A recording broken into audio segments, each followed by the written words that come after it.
and their parents tonight, we would like to take a minute to thank the families of these students for the countless hours they have spent to support their children and their programs. Your dedication has helped to provide excitement and memories for all of us, a great reminder of what LCHS stands for.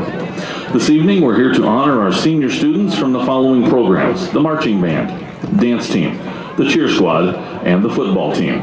These young men and women have committed themselves to their individual programs. Their hard work, dedication, and compassion have helped to build a tradition for everyone here at Lincoln Community High School and the entire community of Lincoln. Let's start by introducing the band and color guard seniors. Mackenzie Carter. Parents, John and Sandra Carter. Mackenzie is in the color guard. This is her first year. Annalisa Alley. Parents, Lynette Hurley and Edgar Alley. She's been in band for 3 years.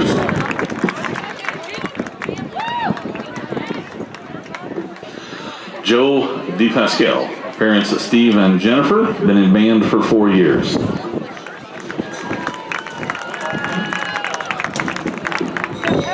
Jaslyn France. Parents, Tom and Dawn, been in band for 4 years. Laura Gowan. Parents, Michael and Suzanne, been in band for 4 years. Tyson Lyle. Parents, Mindy and Damian Lyle, been in band for 2 years. Aiden Pollock. Parents, Kim and John, been in band for 3 years. Grayson Randall. Parents, Amanda Lucas, Amber Batten, been in band for 3 years. Joshua Slate. Parents, Kurt and Carrie, been in band for 4 years. Keaton Schmalshoff. Parents, Kimberly and Wheeler, been in band for 2 years. Elena Taylor. Parents, Tia Taylor, Chris Coyne, been in band for 4 years. Hieronymus Tice. Parents, Ashley and Christopher Tice, been in band for 3 years. Lauren Worth. Parents, Samantha and Brad Worth, been in band for 4 years.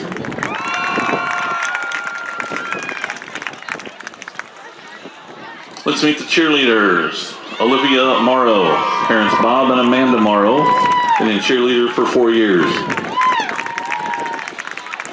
Brooklyn Summers. Parents, Misty Shreve and Joey Summers, cheerleader for 4 years. Chloe Vineyard. Parents, Rourke and Mandy Vineyard, a cheerleader for 4 years. Sophia Yazel. Parents, Ginger Shadone and Jeff Yazel, cheerleader for 4 years. Let's meet the seniors on the dance team. Emma Boyd. Parents, Rod and Donna Boyd, on the dance team for 4 years. Julia Gazzardo. Parents, Nick and Shelley Gazzardo, on the dance team for 4 years. Michaela Cohen. Parents, Mike Cohen and Michelle Montgomery, on the dance team for 4 years. Abby Montgomery. Parents, John and Bonnie Montgomery, on the dance team for 4 years. Alina Reed. Parents, James and Tiffany Reed, on the dance team for 1 year.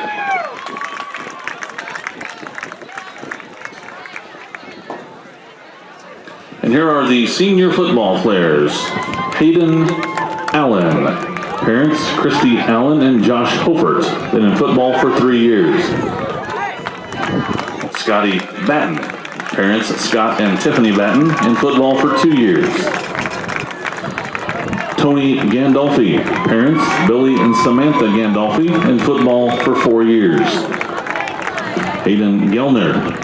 Parents, Amber Centers and Doug Gellner, in football for 2 years. Gavin Gibbons. Parents, Nathan and Frida Adams, been in football for 2 years. Nathan Ladage, parents Nick and Michelle, in football for 3 years. Evan Maynard, parents Josh and Erica, in football for 3 years. Caden Oslin, parent Marcy Baker, in football for 4 years. Elijah Paulus, parents Sal and Amanda, in football for 4 years. Justin Powell, parents Autumn Murrell and Justin Powell, in football for 3 years. And Justin Wackendorf, parents Brian and Vicky, in football for 1 year.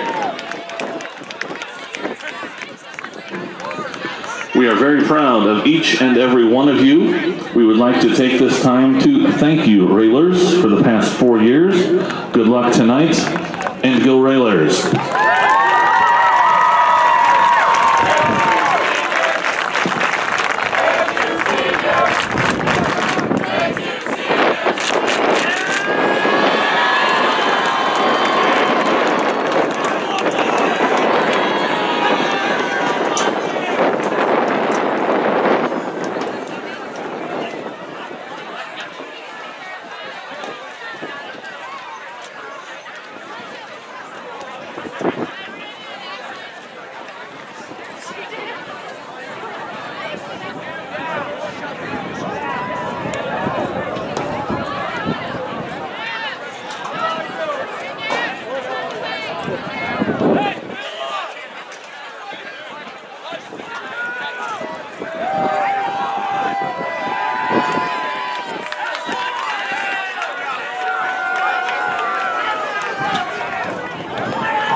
Lincoln Rail Splitter football is on the air from Handlin Field. Tonight the Rail Splitters take on the Mount Zion Braves. The Rail Splitters with a record of 2 wins, 2 losses. The Braves come in with 3 wins and 1 loss. The Rail Splitters back home for senior night, next weekend's homecoming. And we want to tell you that it's game time temp around 74 degrees. Pretty good breeze out there, Ken. 8 miles an hour out of the southwest. That's pretty much the prevailing wind out here on the prairie. Yeah, that might have a little effect on the passing game tonight. And after last week, you know, the Railers threw quite a bit last week, and Mount Zion, of course, has the ability to put the ball in the air also. Of course, it's time to check tonight's list of the game, sponsored by Me Realty. Check the listings at merealty.com if you're looking to purchase a new home, and when it's time to sell, list your home with Me Realty. And the list of the game is these top 3 points, Coach. Yeah, well, first, you know, we think time of possession is going to be critical tonight, that the Railers need to keep the ball as much as possible, keep it out of the hands of Mount Zion because of their explosive offense, both passing and rushing. And then kind of tied in with that is their line play. Mount Zion comes in with a very big offensive line. They average, I wrote it down here, they average 255 up front, and so that's going to be key for the Railers. And we got one more key, but we're going to do this national anthem.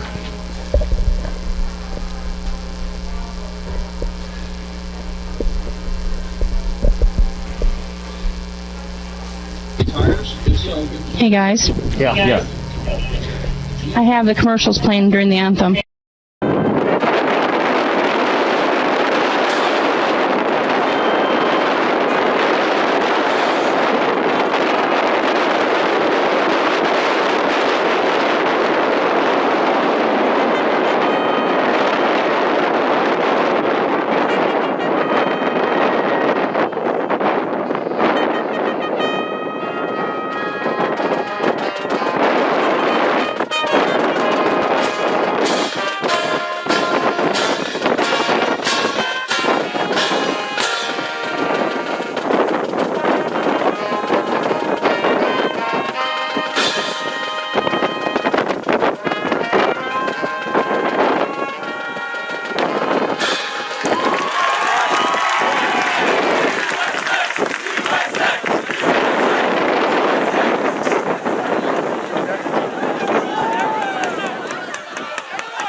a 2-1 Apollo Conference record, 3-1 overall, and they're coached by Mr. Patrick Etherton.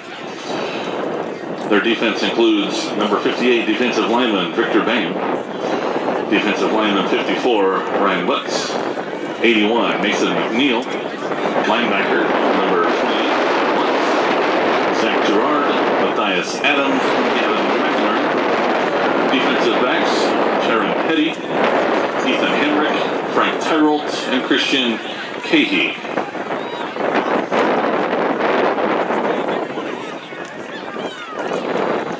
And now let's meet the starting offense for your Lincoln Railers.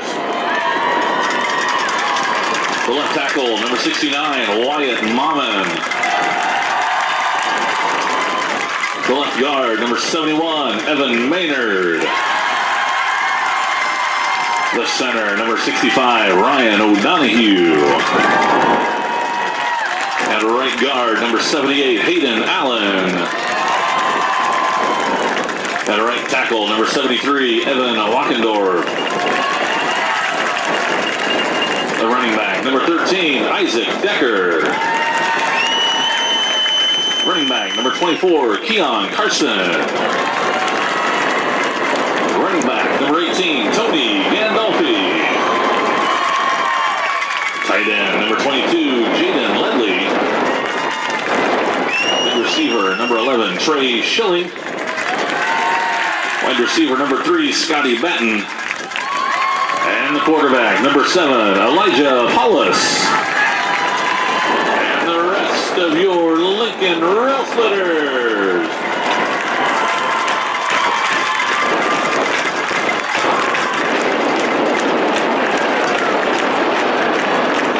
Rail Splitters tonight's 1-1 overall in the conference, 2-2 overall. And coach Mr. Matt Sokowski.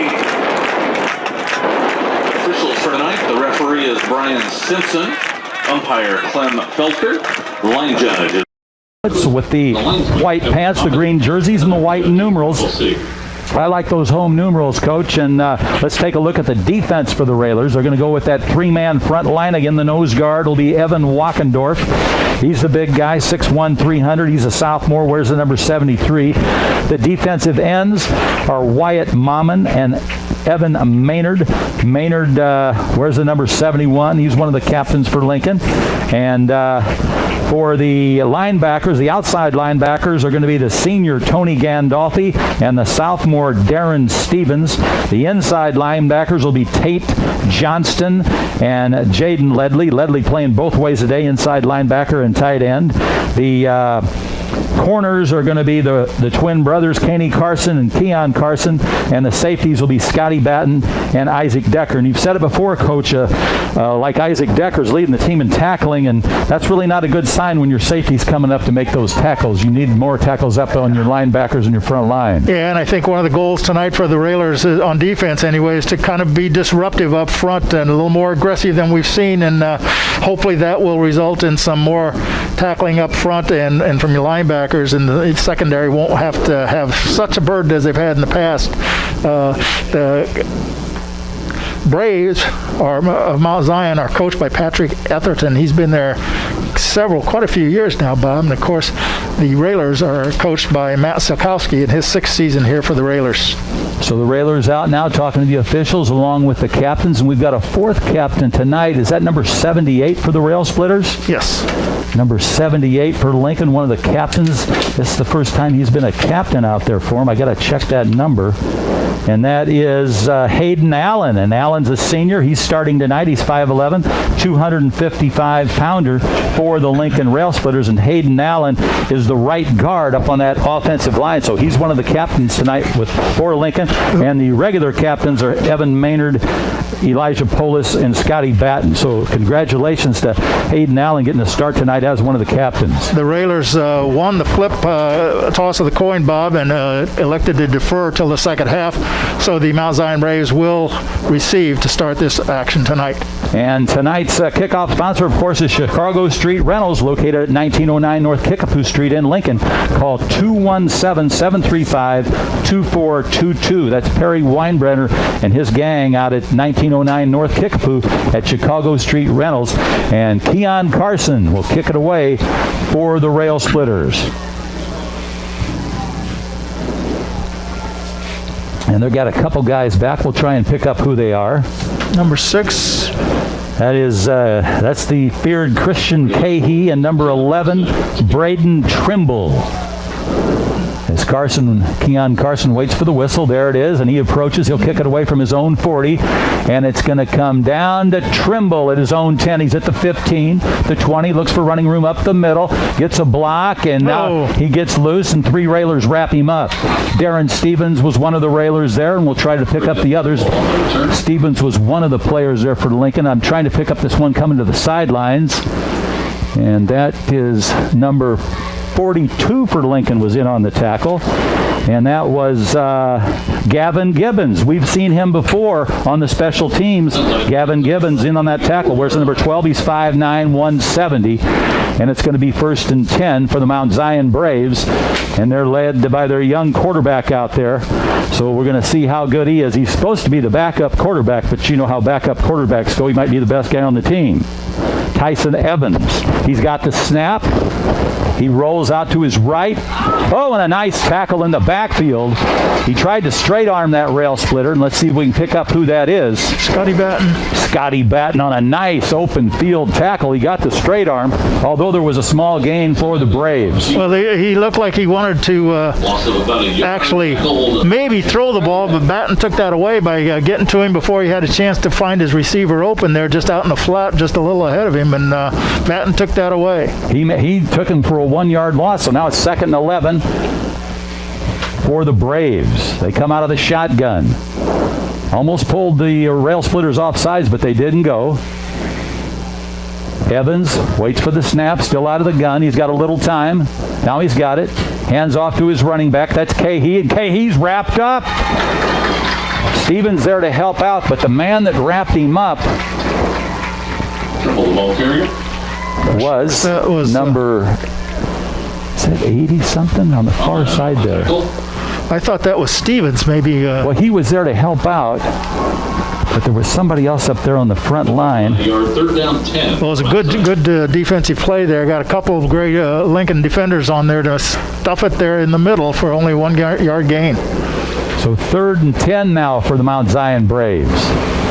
They spread the field. Evans out of the gun. You're right, 2 receivers on each side of the field. They're trying to pull us offside, but it's not going to work. Lincoln holding down, and they wait. Here's the snap. He looks to throw, and he doesn't. Good coverage by Lincoln, and they tackle him. And again, on the tackle. That's 17. That's 17, and that's who was on that last tackle. That is Peyton Johnson, number 57. He was the guy on the last 2 tackles, the junior, 5'8", 175 pounds. He keeps trying to throw me off. Last game he had number 57 on. And, of course, tonight they had that he wasn't going to start, and he ends up starting as an inside linebacker. Well, the defense had good coverage on all the receivers. They had 4 spread out on both sides of the field total, and Lincoln covered them well, so he couldn't find anybody open. So now Mount Zion going to have to punt it away. A high snap. He catches it. He gets away a nice kick, and they're just going to let it go. Keon Carson thought about calling fair catch, but there was about 19 guys coming at him, so he let it go. So it's going to be 1st and 10. That's going to be a Chris Coyne State Farm Insurance 1st down for the Railers, and that's the way we like it, with good field position at the 35-yard line. Yeah, a fair catch there might have saved him a few yards, but he did the smart thing getting away from it, so it wasn't going to hit him. And as you said, it's good field position for Lincoln's first possession of the game. That was Aiden Page who punted away for the Mount Zion Braves. He caught a high snap, and then he got away a good bunch. Got a good punt. Here's Elijah Polis out of the gun. He's got the snap from O'Donohue. He's got some time. He's going to roll out to his left. Now he throws it up ahead. Scotty Batten, the intended receiver. Good coverage on him. Polis tried to thread the needle to him. There was a couple of guys on Scotty Batten out there along the Lincoln rail splitter bench side. Well, it looked like he had a little running room. It would have closed in a hurry, but he could have picked up some yards if he'd have ran with it, but he decided to try to squeeze that ball in there, as you said, Bob, and kind of overthrew into good coverage. 2nd and 10 for the rail splitters at their own 35-yard line in those green and white uniforms. Here's a man in motion. The snap. They hand off. Fake inside. Nothing going there for Keon Carson. He's wrapped up. He faked at the inside. Then he tried to go to the outside. And now there's a flag on the play. Little extracurricular activity. And I think they were roughing up Keon on the sidelines there. Well, he didn't have any running room, but didn't get the block from his wide receiver like it would have sprung him. And that's the man, number 21, who made the stop and took him down. And now he's in the Lincoln huddle. I don't know what he's doing in there, but that's a no-no, and the penalty's going to go against Mount Zion. Well, you know, he did a good job on him. He had him wrapped up, and then about 3 or 4 guys came and were roughing him up there on the sideline. And so that's going to be a 15, well, not a 15-yard penalty. It's going to be up to the 41-yard line. That's Penalty on Mount Zion. I didn't see the signal, so I think that was a 15-yarder from the place of where it happened. Trey Schilling going to split out to the wide side of the field. Batten here on the near side. Second and 4 for the Rail Splitters. 3 running backs for Lincoln. Polis gets the snap. Hands it off. That's Keon Carson off the left side, and he's up around the 43-yard line. Picked up a couple yards there, Keon, on a tough run. Keon Carson, the ball carrier. So it'll be 3rd and 2. Well, they're going to back him up to the 42-yard line now, so it's going to be 3rd and 3 for the Rail Splitters. So best I could tell, he lost 4 on that play before the penalty, Bob, and now, he just gets 1 on that run there. This is a big play for the Rail Splitters early here. 3rd and 3, early first quarter. Excuse me. Polis, man in motion, snap. Gandolfi off the left side. They stand him up, and he's not going anywhere. He got back to the line of scrimmage, and there were quite a few Mount Zion Braves there to make the tackle. So they blow the play dead. Yeah, they took a little while to blow that whistle, probably a little slow if they want to keep from any late hitting here, but he didn't have much running room there either, so that's going to be a set up a punting situation. Probably it's back on the 40, so they actually lost 2 on that. Also a couple yards. Sorry, I think I just breathed in some asbestos. I'll be all right. Okay, good. I'm glad. I didn't even notice you were off the air there. So it's going to be 4th down and about 5 for the Railers from their own 40. And now we got a timeout. I think the Railers are calling a timeout here early in this first period. Rail Splitters want a timeout. No score here in the first quarter with 7:43 left. We'll be back in 30 seconds.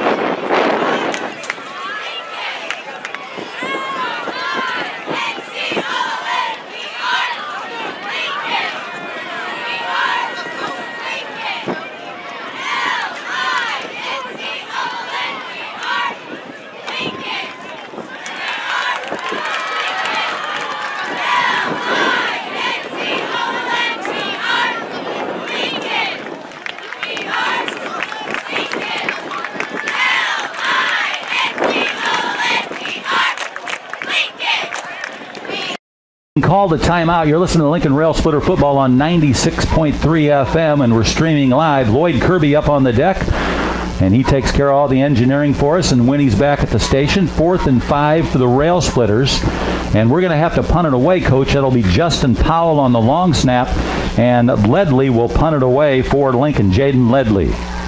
Yeah, with 4th and 5, we assume this is a punting situation from their own 40-yard line, but they did take a timeout there, and I'm not sure if that's just because they didn't have all the right people out there for the punt or what they're discussing, but they're staying over there a long time. The officials haven't told them to come back out on the field yet. They're still going over it. Mount Zion is in their defensive positions.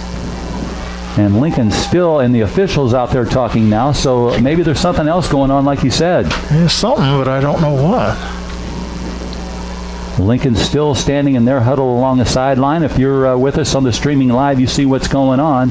And the Mount Zion Braves out on the field. Yeah. 4 officials talking together, and one of them back with the Mount Zion players. No score here yet from Hanlon Field. Goose eggs on the board. I think they're questioning where the ball should be, I think. And now they bring it back to the 36-yard line, the Lincoln 36-yard line. So in that discussion, we lost 4 yards, and Jaden Ledley's going back. He wears the number 22 for the Rail Splitters. I don't know if we got penalized or what, how it's back to the 36. That's a mystery. And we've got 3 guys on protection back there with him. And here we go. They're going to, looks like Isaac Decker is going to be the long snapper for Lincoln. Decker's snap, perfect, back to Ledley. He gets it away. Nice long kick. And it's going to go deep into Mount Zion territory. We get the good roll. And it's down around across the 15-yard line. Good job there on the punt by Jaden Ledley. He unloaded on that one. He's got an 8-mile-an-hour wind behind him, too, coming out of the south-southwest. Well, that helped a little bit, but he had a nice high spiral. He's a nice kicker. We've seen that all year long, Bob. And he hit another boomer that went over the receiver's head, and he just got out of the way and got a little roll out of it down to about the 15-yard line. So it'll be 1st and 10 for the Braves at their own 15-yard line. And the Braves taking their time coming onto the field now. Lincoln defense is out there. And in there at the inside linebacker position, Peyton Johnson, who wears the number 17 tonight, and Jaden Ledley. And the outside linebackers, Tony Gandolfi and Darren Stevens. Here's the quarterback. Here's the snap and the handoff. We're on the left side, and we're going to have to catch him, or he's going to go all the way, and they finally run him out of bounds. Caney Carson was over there to run him out of bounds. But they got a first down, the Mount Zion Braves. Well, that was, he got to the corner, and the contain wasn't there for the Railer defense. He got outside, and he's their best runner, and he has some speed and took it out to about the 38-yard line. That was Christian Cahey at the 37-yard line, 1st and 10. Evans out of the gun. He's got 3 receivers, and he hands it to Cahey again. No, he keeps the football, and he gets a gain on that one before he's knocked down there by Scotty Batten. Batten knocked him down at the Braves' 46-yard line. And that's he just faked the handoff, but he kept it all the way, and he runs well with the ball, too, for a sophomore. Tyson Evans. As you said, Coach, he's only a sophomore. And he weighs in at around 190, 6 foot 190. He's a pretty stocky young dude. Out of the gun, 2nd and 2 for the Braves. They stack up 3 receivers here on the near side. Here's the snap. Cahey, no, that's not Cahey. That's a new running back in there. He stays on his feet. He's got a first down. That is Matthias Adams, 6'1", 195-pound senior. Matthias Adams, I didn't pick up who the tackler was for Lincoln, but they get another first down into Lincoln territory at the 41-yard line. 14-yard pickup, and he had plenty of running room there for the first down. Their second of the series here, Bob, and now they're marching downfield. They're in Lincoln territory for the first time tonight. So they keep Matthias Adams in there as the running back. Tyson Evans, the quarterback, waits for the snap from his center. Whoa! Pulled Lincoln off sides. One of the Lincoln players wanted to blitz there, and they caught him. So it's going to be a 5-yard penalty and a 1st and 5 at the 36-yard line of Lincoln for the Mount Zion Braves. Now that's Tony Gandolfi. He's a linebacker, and he's up on the line of scrimmage. Lincoln's showing 4 or 5 men on the line of scrimmage, and he just, as you said, jumped a little early. Lincoln, like they're showing a 4-man, 5-man front line up there right now. That's just their outside linebackers moving up on the line of scrimmage. 1st and 5, man in motion. They're going to hand it off to Matthias Adams off the left side. He's got some running room and a first down across the 30-yard line before the Rail Splitters were able to take him down. They may mark it at the 30. He got those yards on the inside. Lincoln was able to turn him in, didn't let him outside, but he ran hard inside and picked up another first down to the 30-yard line, 6-yard gain. Ledley in there on the tackle for the Rail Splitters. He's in an inside linebacker tonight. Where's the number 22? And he's our punter. 1st and 10 for the Braves at the 30. They come in with a record of 3 wins and 1 loss. Evans out of the shotgun. He's got the snap. Whoa! They reverse on there. Cahey That was 17. That's Johnson. Yeah, he was right in a good position there. They did a little reverse action there, counter action, and he was in the right spot standing there waiting for him and stopped him for 1 yard gain. Peyton Johnson, the junior, 5'8", 175, and Coach called it a nice tackle there by Peyton Johnson. And now checking in on defense is Nathan Ladage. He's a senior, 5'6", and 170. He's up on that front line on the right side, defensive end. 2nd and 9 for Mount Zion. They're looking for a penalty, but there's none called. And now Matthias switches to the left side of Evans. Here's the snap. They hand off Matthias Evans. He looks for running room. Lincoln trying to contain him. He's going to get across the 25. We'll see what they give him. Well, Gandolfi did a good job on the left side, turning him back to change his direction, but he was still able to pick up some good yardage there down to the 24-yard line. And Peyton Johnson was also there, too, to help in on that tackle at the 24-yard line, so it'll be 3rd and 4 for the Braves. Mount Zion goes 240, 230, 265, and 270 twice up front, so they are big at the line of scrimmage. Big defensive play for the Rail Splitters here, deep in their own territory at the 25. 3rd and 4 for the Braves. Evans out of the shotgun, looks along the sideline, adjusts his play. Takes his time. He's got 3 seconds to get the snap. It's going to be too late. They didn't throw the flag. That's Matthias Adams, and he's going to get a first down. I thought they should have thrown the flag, but they didn't, Coach. Well, the referee was counting it down there, and I don't know if he got down to.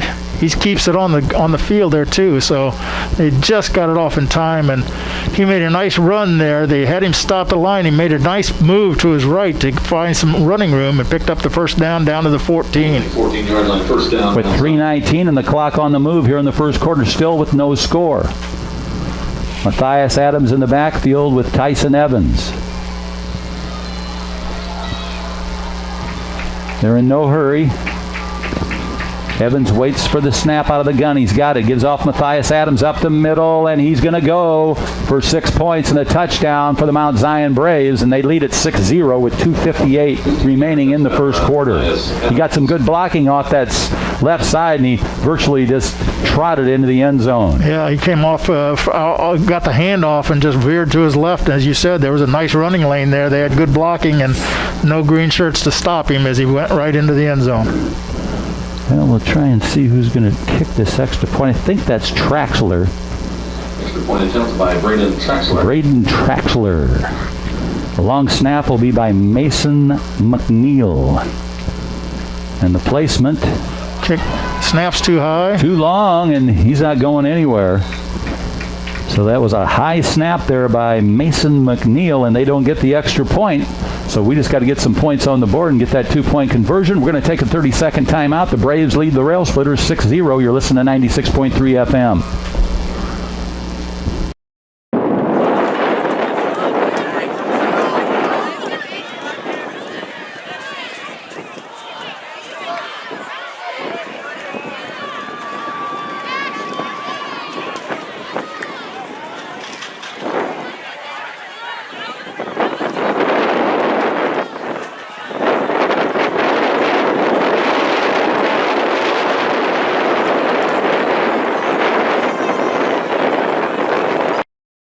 Lincoln Rail Splitter football. Out there on the special teams for Lincoln, Joseph Dahm. He's a sophomore, 6'2", 205, along with number 55, Nicholas Sundin. He's a junior, 5'8", and 170. Those are the guys up on that front line for the Rail Splitters. Also up there for Lincoln is number 4, Nathan Ladage for the Rail Splitters. And back deep are Decker to the far side of the field, and Keon Carson here to the near side of the field. Decker and Keon Carson. And kicking it away, I believe that'll be Traxler. It is. Braden Traxler will kick it away for the Mount Zion Braves. They lead at 6-0 here early in the first quarter, 2:58 remaining. Traxler boots it away, and it's going to come to Decker, and he's up to the 20-yard line at the 25, makes a nice fake up to the 30 and a 31-yard First and 10 for the Lincoln Rail Splitters at the 31-yard line. That's a Chris Coyne State Farm Insurance first down for the Rail Splitters at the 31-yard line. About the 31. First down, Railers. 2:51 on the first quarter clock. Rail Splitters got to keep the ball now and get some points on the board. Yeah, time of possession is kind of critical. We just saw a nice drive by Mount Zion, started on their own 15 and took it 85 yards for the touchdown. Railers need to keep the possession now for a while. Football in the middle of the field. Schilling split wide to the right. We've got two receivers here on the near side. Polis got a high snap, and there was a blitz on by Mount Zion, and he wasn't going anywhere, and he set back for a loss. Well, the high snap didn't help. It slowed him down just a little bit. Yeah, that blitz was coming. They were coming hard, and Lincoln didn't pick it up, and it's going to result in a loss of about 4 yards. It's the 27. Yep. Loss of about 4 for the Railers. It's going to be 2nd and 14 for the Rail Splitters. Clock on the move. 2:22 left for the first quarter. The Braves lead the Rail Splitters 6-0. Batten split to the near side here. Keon Carson in the slot. Polis has got the snap. He unloads, and he's got his man across the sideline. A penalty on the play. He threw it before that was Isaac. That was Decker. Penalty flag on the play. But the flag went up in the air before he took him down. He may have had him by the face mask. Yeah, let's see this signal here from the official, but it was a nice passing catch. It was a short gain.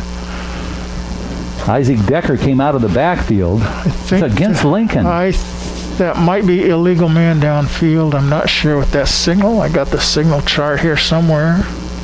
Well, he tapped the top of his head. Yeah, he threw that flag probably before he even caught the pass. They stopped the clock. Yeah. 2:03 left the first quarter. Braves lead the Rail Splitters 6-0. And now they're going to march it off from the 27. So it's a 5-yard penalty back to the... Illegal downfield on a pass. Okay. That's what the chart tells us, and it looks like it's it was on the 31, so they're back. I don't know the what. 22-yard line. Yeah. 2nd down and long for the Rail Splitters. Under 2 minutes. They got to break something loose here. Polis man in motion. They hand it off. No, he's going to throw it. That is Scotty Batten. He makes the catch. Great catch. Makes the catch. That was a great catch. He's inbounds, and he's got a first down, and that's a Chris Coyne State Farm Insurance first down. He laid out all the way, stayed inbounds, and he made the catch at the Lincoln 43-yard line, and they'll move the chain. Well, it was a great throw by Polis to start with, and as you said, he did a great job of catching it on the sideline, hanging on to it as he went down. And that's the way we like it, baby. 1st and 10 for the Rail Splitters. Polis out of the gun, and that's the big play we were looking for. Man in motion. They hand it off. No. Did he keep it? No, he gave it to Isaac Decker. He rolled out to his side, and then he handed off to Isaac Decker. Elijah Polis, smart play there, and the nice gain for the Rail Splitters to their own 47-yard line. So now it's going to be 2nd down for the Rail Splitters and 6. For the Railers. Polis wears the number 7, and he's matured as a quarterback. He makes the smart plays when you need them. Yeah, he's done a nice job as quarterback all year long, and throwing the ball in, running the offense. This time Batten splits to the right side of the field. He usually lines up here on the home side, but he's out there on the right side, man in motion. Keon Carson looking for running room, spins, fights, and he gets about a yard out of it if they give him his forward motion to the 48-yard line. Picked up a yard, Keon Carson. We're in the red, 42 seconds left in the first quarter. I tell you, Carson, Keon, if he can get free, he's a weapon, but to run into the middle of the line there, he's just not very big, and that's tough against teams like Mount Zion or anybody else. The key for him is to get him out on the perimeter where he can have some running room. 3rd and 5. The Rail Splitters can get one more play off here before the end of the first quarter. Ball's on the near side hash mark. O'Donohue up over the football. Polis out of the guns. Got the snap. Fakes. Now he's in trouble. Stays on his feet. Still stays on his feet. and he gets up across the 50. The pocket broke down. He was surrounded by Mount Zion players, but a nice heady play there by Polis as he gets it across the 50-yard line. Not a first down, but that's going to end the first quarter with the score. Mount Zion Braves, Lincoln Rail Splitters 0. We'll be back in 30 seconds.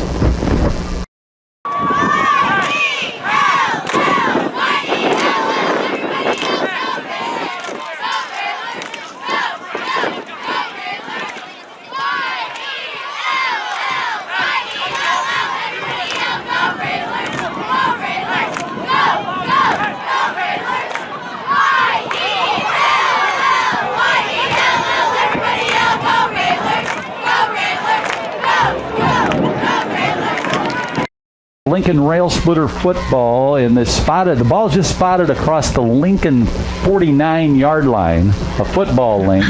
So it's going to be, well, look at the chains. They say it's 4th and 2. Yeah, it looks like I thought it was going to be a little shorter, a little less than that, but they're just barely in Mount Zion territory at the 49, and they got to get to the 47, it looks like, from the chain.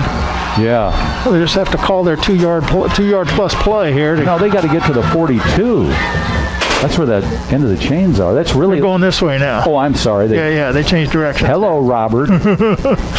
They changed quarters on you. 4th and 2 for the Rail Splitters. Thanks, Coach. Yeah, no problem. Polis out of the gun. Wing formation. Gandolfi in the backfield. Man goes in motion. Yes. He gets the pitch. He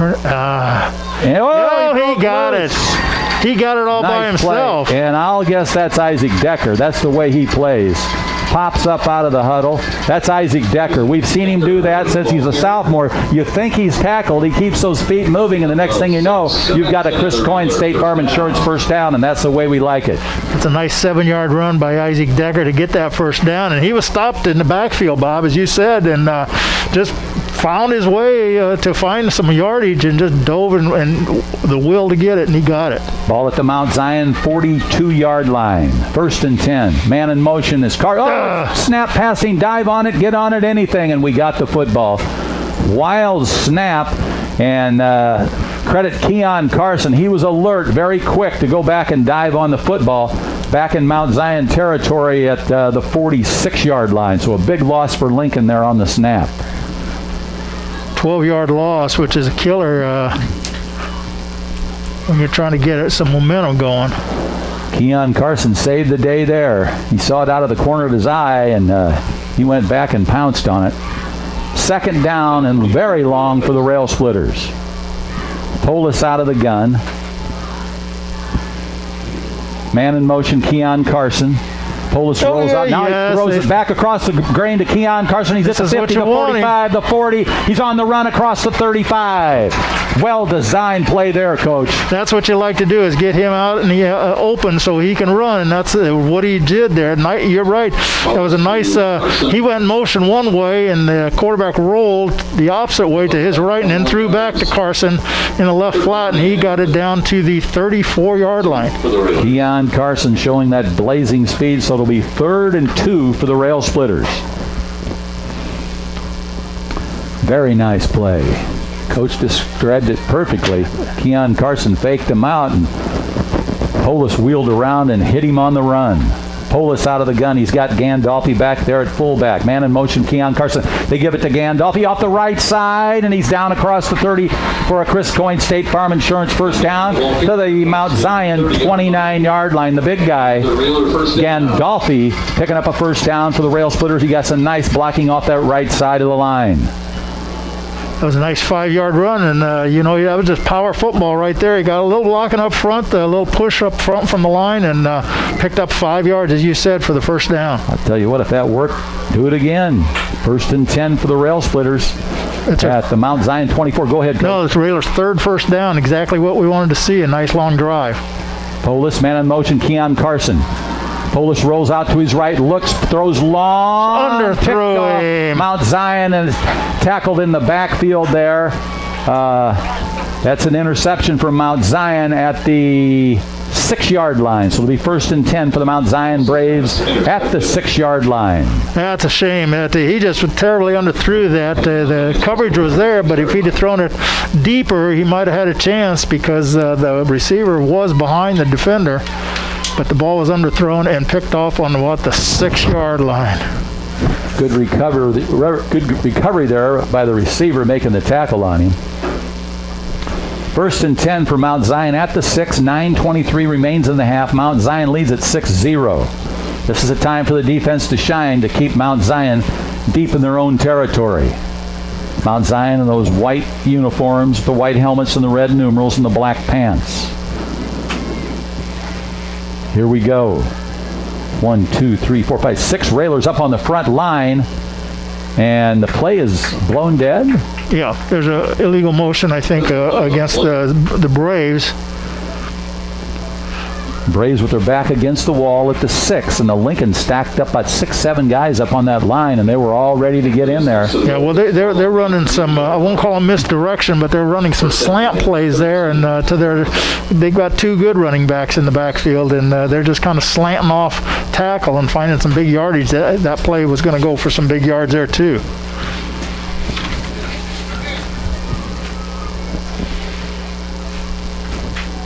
Here we go. Ooh, offsides. Dang. One of the rail splitters. A little bit too much adrenaline there, and he gets called offsides. There's no need for that. They just got to sit back and be patient and wait for the ball to move instead of watching or listening. Offsides against the Railer, 5-yard penalty. So that's going to put him up. That was a blitz coming. Someone who was up on the line to blitz, and you give it away, and they can pick it up. So that's now that ball, 1st and 9. Here's the snap. They want to throw this time. Going to throw it, air it out, and what a catch. It on the fingertips, and he's going to go all the way, and that's the guy we feared. That's Cahey. Nice catch by Cahey on the dead run. Caught it on his fingertips out around the 50-yard line. So that's a 91-yard pass play. No, they 92-yarder. 92-yarder. He made a nice one-handed grab to pull it in. If our stats are right, that's his 7th TD pass reception this year. Well, he beat all the coverage, and Evans put it right on the money, and he made a nice catch on the dead run. 12-0 now in favor of the Mount Zion Braves.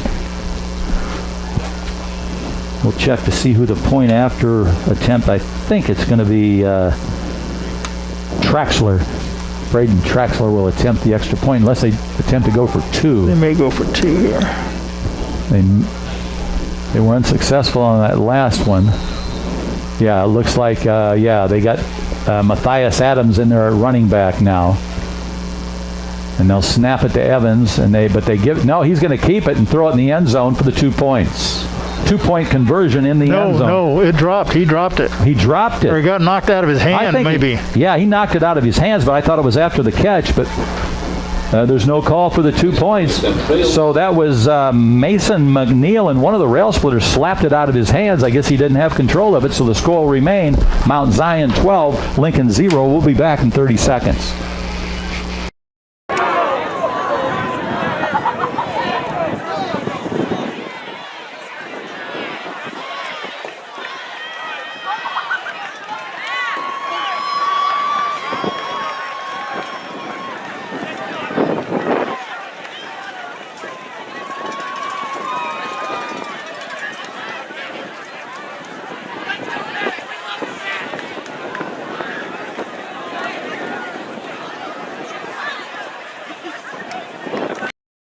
Joe Dom up there on that front line for the Rail Splitters. Also Darren Stevens on the kickoff team.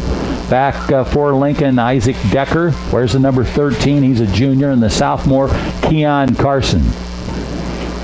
Ledley out there also on the kickoff team. Traxler to kick from Mount Zion.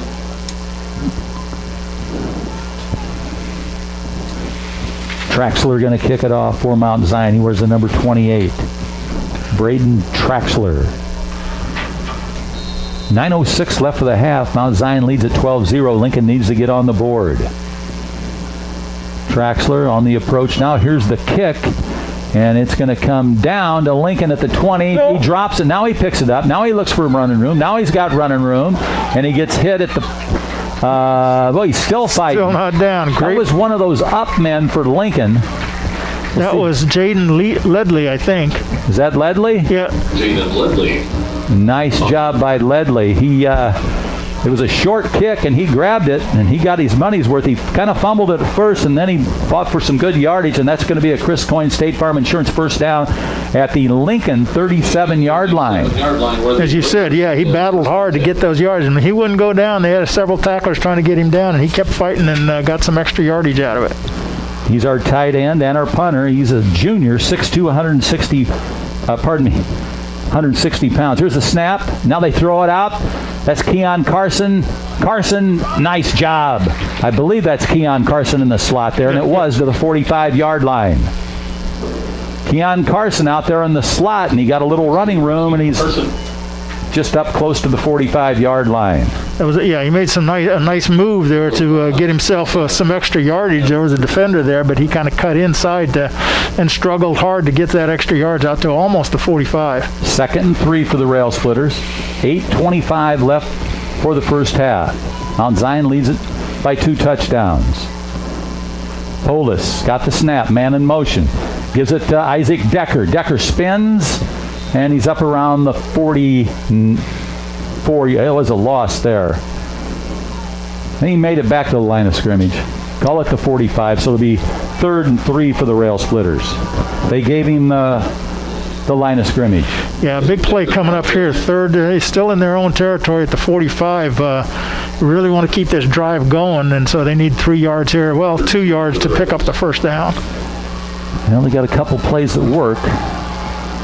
The pass to Keon Carson or Gandolfi. And they're going to throw it out in the flat. That's Keon Carson. If they stop his forward motion, it's going to be close. He's got the first down. I think he's got enough yardage. That's complete to Keon Carson. They're going to call it, and that's a Chris Coyne State Farm Insurance first down. That's a nice catch there, and a bullet pass from Elijah Polis to Keon Carson at the Lincoln 48-yard line, where it's 1st and 10. Clock on the move, 7:26 left for the half. Lincoln trails it by 2 touchdowns. That play is just designed to get a short yardage, and that's all they needed was 2. They got 3 out of it, but a good throw and a good catch by Carson. Polis out of the shotgun. Man in motion, Keon Carson. They give it to Keon Carson. He's got some nice blocking, stays on his feet, and he's up close to the Mount Zion 45-yard line. Nice job by Keon Carson. He got some good blocking off the left side of center there in the nose of the football on the Mount Zion 45-yard line. Yeah, 7-yard pickup on that play. And as you said, he got a nice push up front from the big guys on the line of scrimmage, and that helped him get that extra yardage right up the middle. 6:43 left for the first half.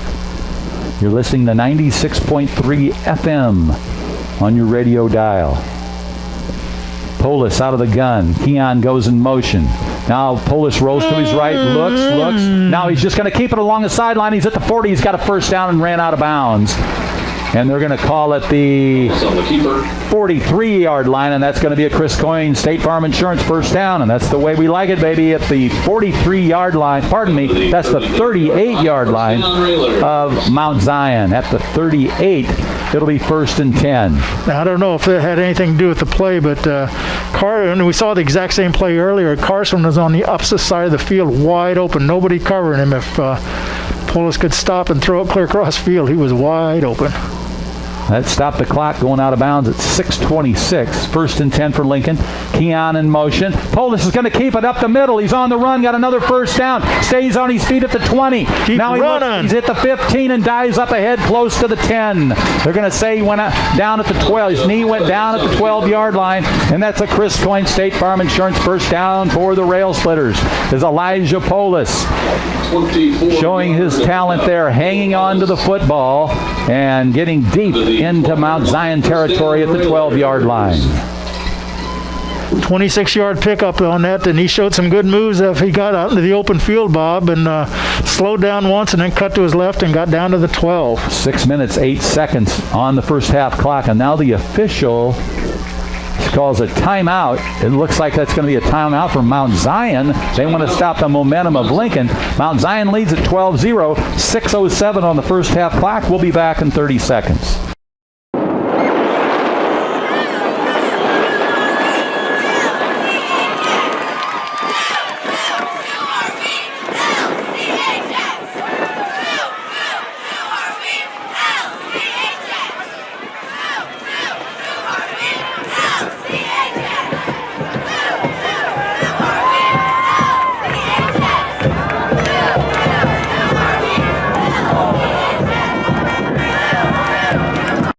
You're listening to Lincoln Rail Splitter football on a windy night. An 8-mile-per-hour wind coming out of the south-southwest, and the Railers on the march here. It's going to be 1st and 10 for Lincoln at the Mount Zion 12-yard line. Mount Zion leads it by 2 touchdowns. It would be nice to get into the end zone on this drive. Lincoln's had a good run here. They've got Gandolfi at fullback in the wing formation. Polis looks along the line of scrimmage. He's got Scotty Batten split wide to the left side. Keon Carson goes in motion. They give it to Keon, and there's not much running room there, but he still made something out of it, and he gets up across the 10, and we'll have to see where they mark it. He didn't see a hole open up, so he danced off to his left side, and he picked up 3 yards to the Mount Zion 9, so it'll be 2nd and 7 for the Rail Splitters. Yeah, that was 3 yards that didn't look like it was going anywhere, and he made something out of it, tried to find a little running room, and there wasn't much there, but he got 3 yards, and that's not a bad first down play when you're down inside the 20, and they're at the 9 now. Decker in the slot here on the right side now.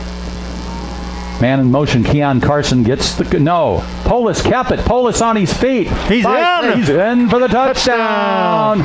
Keon Carson got the fake handoff, and Elijah Lincoln faked him out there. The line pulled to the right side, looking at Elijah Polis, and pardon me for Keon Carson, Elijah Polis just took it into the end zone for 6. And now we'll go for the 2-point conversion and try to get within 4 with 5:21 remaining here in the first half. Polis going to go up under center. He's got 3 running backs. Polis has got it. And he rolls to his left, throws in the end zone, and is it caught? Good, yes. Trey Schilling.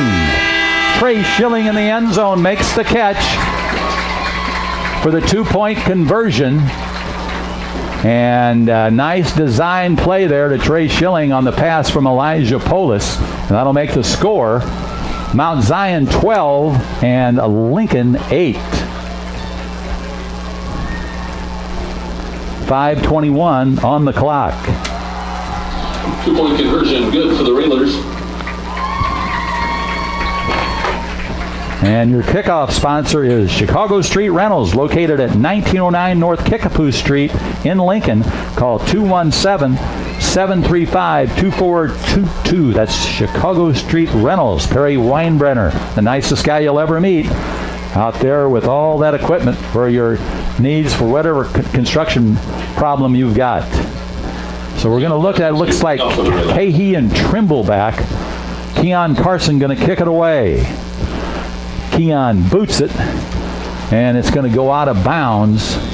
So it's going to be 1st and 10 at the 35 now for Mount Zion with 5:21 left in the first half. Mount Zion will begin 1st and 10 That's kind of 35-yard line. that's the kind of penalty we don't mind kicking out of bounds. Gives them good field position, but there's no return on it, so that's a plus. So Lincoln trails it by 4 here in the first half on senior night from Hanlon Field. 5:21 on the clock. Checking in for the Rail Splitters on defense. I think that's now it looks like Caden. this must be something I'm not aware of, but I guess they have an option of having them re-kick. Oh, okay. Or take it on the 35, and they're going to have the Railers re-kick it, looks like. That's Caden Osland in there for the Rail Splitters. There'll be a 5-yard walk-off on that. Now he comes back.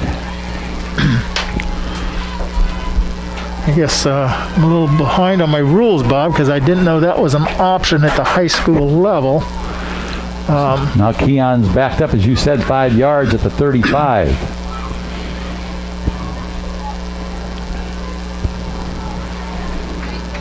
All right, here we go. No time off the clock. Our kickoff sponsor, Chicago Street Rentals. Keon Carson kicks it, and it's an onside kick. I kind of thought of that, and they just run it out of bounds, and now it's going to be 1st and 10 at the Mount Zion 46-yard line.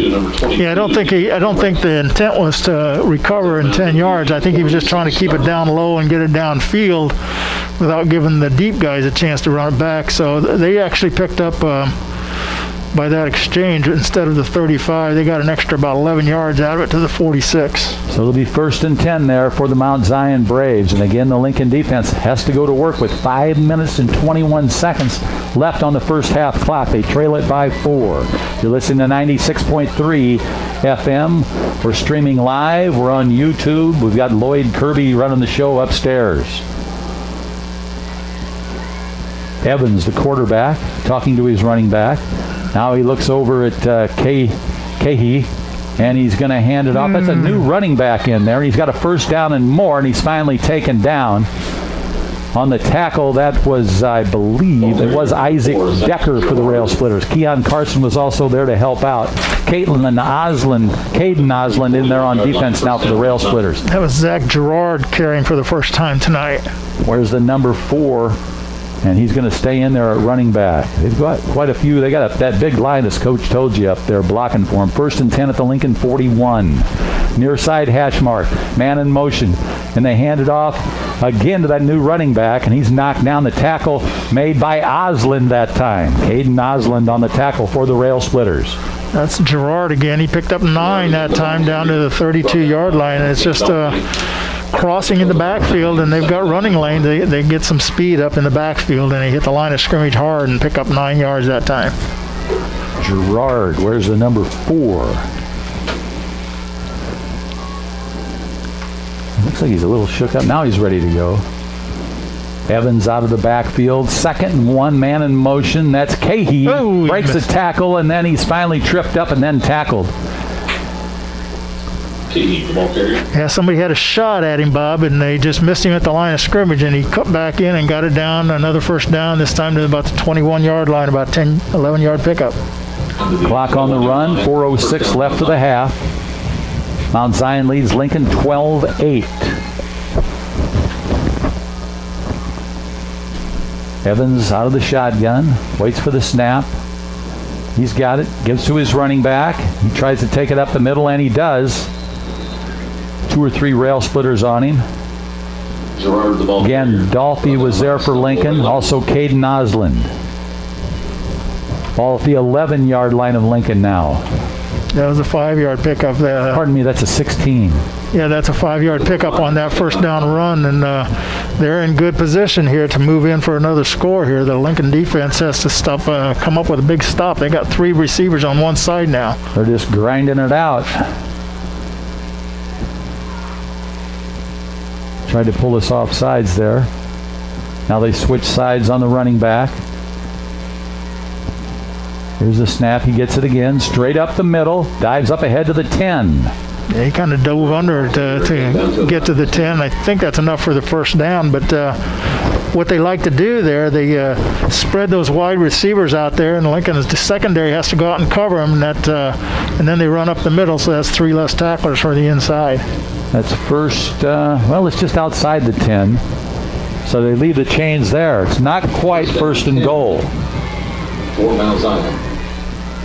And they'll just keep running that play as long as it works. They pick up 5, 6 every time. Need a fumble. Be nice. Punch that ball out of there. Evans, hand out. This time he'll go right side, and he's down to the 5-yard line. Well, from up here where we are, Bob, we saw an alley there, a wide open space to run to the right, and then he cut back, and he still got good yardage, and got inside the 5 to the 4-yard line on that play. So a 6-yard pickup, and sets up a second down and second 4. 2nd and 4.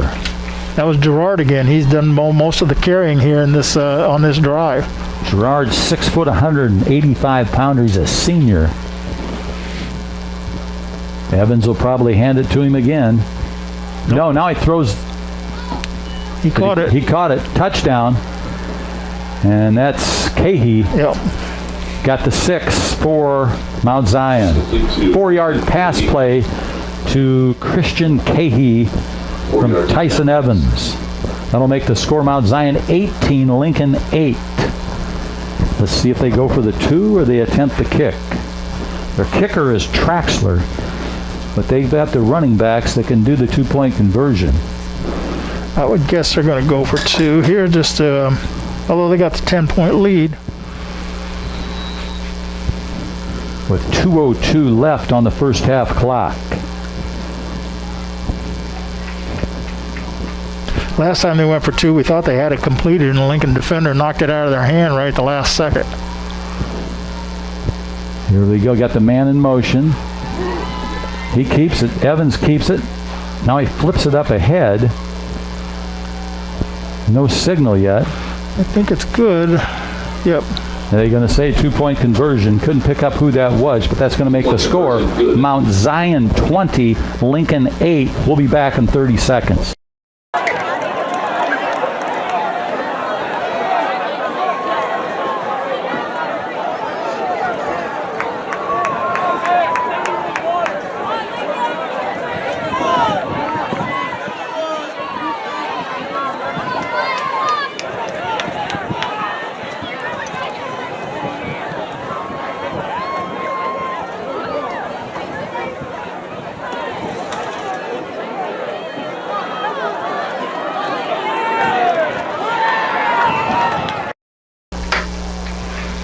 Another kickoff. This time it'll be the Braves, and our kickoff sponsor is Chicago Street Rentals, located at 1909 North Kickapoo Street in Lincoln. Call 217-735-2422, and you'll get to talk to somebody out there, and they'll have Perry Weinbrenner to talk to you, and you'll get a piece of equipment for your construction site. This is a chance, time when you got to be careful. Watch for an onside kick here late in the half. They could get it and try to score one more time before halftime. You got to be aware of that. They've got a new kicker in there now. Took Traxler out of there. There it is. Onsider. Get it. Tipped up in the air, and a nice catch on the tip to Darren Stevens. The front man for Lincoln had it in his hands, couldn't hang on, and then it went up in the air, and Darren Stevens made a nice catch there at the 41-yard line. Yeah, it bounced off the front man's hands, as you said, Bob, right into Stevens' hand, thank goodness, and he went down and saved it, and Lincoln will have good field position here, but Mount Zion was trying a little trickery there. Lincoln's going to have it on their own 42, which is good field position. Only 2 minutes left in the half. Stevens with the good hands. We've got the explosive guys that can bust loose for a touchdown with exactly 2 minutes left in the first half. Lincoln trails it by 12, 20-8. Polis out of the shotgun. Man in motion, Keon Carson fakes the handoff. There he is, open again. Wide open down the field. Oh, boy, broken up.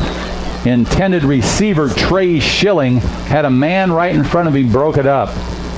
Schilling did a good job of pulling him backwards when he knew he couldn't catch it. Yeah, he did a good job. He became the defender on that play because had he not done that, that probably would have been an interception. And so he broke it up. Did a nice job there. That burnt 6 seconds off the clock. 1:54 left now for the half. 2nd and 10 for the Rail Splitters. Keon Carson in the slot on the far side with Scotty Batten. Here's the snap. Polis doesn't have much time. He evades the would-be tacklers. Now he's going to run it up ahead, and he gets across the 45 to the 46-yard line. 4-yard pickup there for Elijah Polis, and it's going to be 3rd down at timeout Lincoln with 1:40 left in the first half. Mount Zion leads Lincoln 20-8. We'll be back in 30 seconds.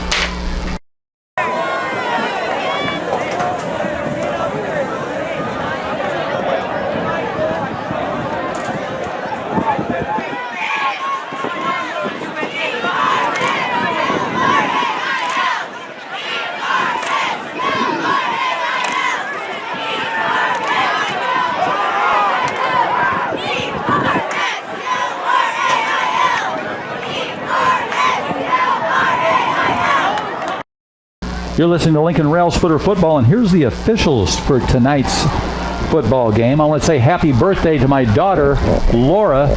She just turned, well, you never tell a lady's age, September 24th, and it's her birthday. Here's the referee for tonight's game, Brian Simpson. He's the crew chief.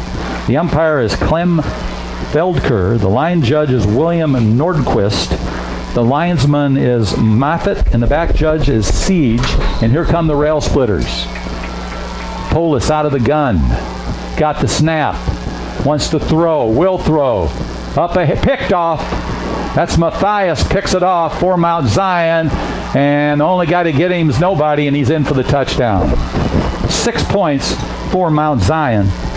That was Matthias Adams, 6'1". But there's a flag on the play. Hold the phone. Don't dial that 6 points in yet. There's a flag on the play. He did make the interception. Maybe one of their guys shoved in the back or something when he was coming downfield. Yeah, I think there's a penalty on the return, but another ball that was a little underthrown. They had good coverage. Their defender was right in the right spot there, and the ball went right into his hands.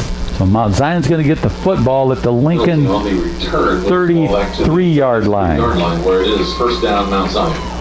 The Braves 1st and 10 at the 33. 20-8, Mount Zion leads it. Lincoln's got to stop them. They don't want them to keep this big momentum going in to the locker room. They keep coming at us with that running play. They're going to go with 3 receivers, now 2 receivers here on each side. Well, they got a lot of time. They got 1:30, and they still have 2 timeouts left. So they can run the ball if they want to. They don't have to throw, but they're effective both ways. Evans out of the gun. They look to the sideline for the play. Clock not running yet. Here's the snap. Good coverage there. That's Gandolfi. Does a good job. Tackles him after about a 1 or 2 yard gain. Tony Gandolfi doing his job. And they're going to say he's out of bounds. They stop the clock. See where they placed it. I don't know if they took timeout. Over on the side. Yeah, there's timeout out there. Timeout on the field with 1:16 left in the half. Mount Zion leads Lincoln 20-8, and we'll take a 30-second timeout.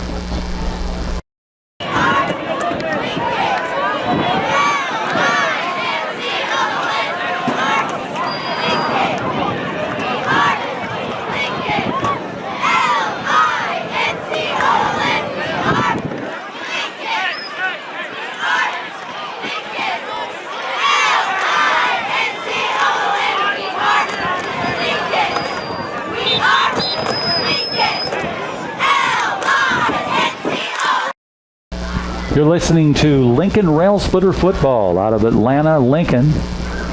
And we're streaming live to you also, so I hope you're enjoying it. The Rail Splitters trying to hold on here at the end of the first half. They trail 20-8, and it's going to be 2nd and 9 for Mount Zion at the Lincoln 32-yard line. Evans out of the shotgun. They stop the clock with that timeout. And now they switch sides with the running back. Now they're ready to go. Here's the snap. Evans back. Looks for one of his receivers. He's going to loft it long and incomplete. Good coverage out there by Scott Batten. He was all over that receiver, Coach. Yeah. All over is a good word, Bob, for it. I don't see any flags. No, I don't either. And he looked like he had a little contact there, but that's okay. We'll accept that. But yeah, he was there. Kind of spun the receiver around just a little bit. And that stops the clock again. So now it'll be 3rd and 9 at the Lincoln 32. 20-8, Mount Zion leads Lincoln. I'm a little surprised they've gone to the air so many times here. I thought maybe they'd run a couple with the time they had and a timeout yet. And they're 2 down territory. There's Evans, got the snap. Here comes the pressure. He tries to get rid of it. Knock it down. Did he catch it? Nope. Good. Well, I tell you what, he had to put a little bit of extra height on that pass because one of the Rail Splitters came through and put a lot of pressure on him. Lincoln had 2 defenders back there covering the receiver, too. He shot like a cannon off the line of scrimmage. I thought maybe he almost left too early. I was watching on the far side, and he got down there to the end zone in a hurry, but the Lincoln defense had two defenders, a corner and a safety back there watching it. And that was Nathan Ladage, the senior, who put the pressure on the quarterback. 4th and 9 at the 32. Clock stopped again at 1:05. They're not in any hurry. Clock's not running. They've got the lead. That being Mount Zion. Here's the snap. Oh, good pressure there. Oh, come back. Yes. Oh, yeah. it's okay. Dang. It's okay. That was 4th down. Good. That was Ladage again. He's a little shook up. I think that was that Decker who had the interception, or let it go? Yeah, that was Decker on the interception. But that was coming off the field now. He's holding on to his solar plexus, his Ladage. That's the second time he got in there. Got to the quarterback. Yeah. Yeah, because he was falling backwards when he let that ball go, so it was underthrown a little bit, and Lincoln could have had an interception, bounced loose, but it's okay because it was 4th down play. So the Raiders are going to take over on their own 32 here with 1 minute left. And that's a Chris Coyne State Farm Insurance first down for the Rail Splitters. Elijah Polis out of the gun. He's got Gandolfi off to his left. Keon Carson, like he's got a first down. Keon Carson showing his speed. And he stops the clock going out of bounds. Pickup of 9. Pickup, they're going to say it was a pickup of 9, so it's going to be ball at the 41-yard line with 56 seconds. He went out of bounds, so that stopped the clock. Polis back into the huddle for the Rail Splitters. Donahue will snap it to him. Trey Schilling out here to the near side. Got a man in the slot here. That's Isaac Decker. Here's the snap to Polis. Looks, pump fake, evades the tackle. Now he's rolling out to his left, running for his life. Now he's going to run it upfield to the 45, runs it out of bounds. Smart play there by Elijah Polis. Picks up the first down, and then he runs it out of bounds at the 50-yard line. Polis did an excellent job there. Pump fake. There was about 3 or 4 guys on him, and he faked them out, went to the sideline, and went out of bounds to stop the clock with 47 seconds left on the clock. Well, they had 3 people going deep on the routes there, and he didn't have time to really find one of them, Bob, as you said, and broke out of the containment and got the first down. Batten on the far side, Keon Carson in the slot, Schilling here on the near side. Here's the snap. Polis looks, throws it across the middle, and that's Isaac Decker, and Decker taken down at the 46-yard line. 4-yard pickup there on that pass play, but the clock's moving now. They got to hurry up. 2nd and 6 for the Rail Splitters. Here they are at the line of scrimmage, 29 seconds. Polis sets him. Now he's ready to go. Fakes. Now he wants to run, and he's taken down. Just nowhere to go. There were 4 Mount Zion Braves there. And he saw that his teammates were covered. He didn't want to pass. So now Lincoln going to take a timeout with 21 seconds left on the clock. And we'll take a 30-second timeout, and we'll be back with Lincoln Rail Splitter football.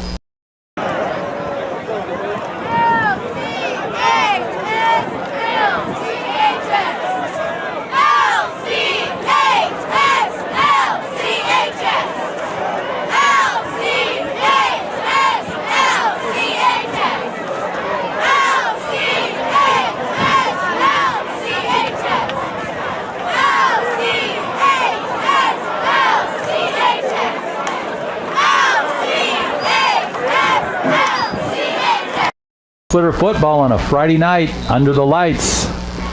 Low 70s. Nice night to play football for the young men. Good breeze out there. And it's 3rd and 13 for the Rail Splitters at their own 47-yard line. Let's see what they've devised coming out of that timeout. Polis has got it. It's a pass play. Looks, throws it across. He's got a man wide open and out of bounds. That's Scott Batten. Just before the first down marker. Nice play. Batten made a nice catch and quickly got it out of bounds. Yeah, picked up 10, went out of bounds. So it's going to be 4th down for the Railers at the 44. So with 16.8 seconds, they certainly will go for it here. Now the official calling something. I think they want to move the ball, give them an extra yard out of that. There you go. Got an extra yard. Okay, we'll take it at the 43. Let's do it again. Yeah. 4th and, well, that's actually, looks like 3 to me. Yeah, 4th and 3, I'd say. And as you said, 16.8 seconds on the clock. Schilling split here, the far side of the field. Batten on the far side. Decker in the slot. Now they're taking their last time out. They take a timeout. Well, we'll take another 30-second timeout, and we'll be back with Lincoln Rail Splitter football.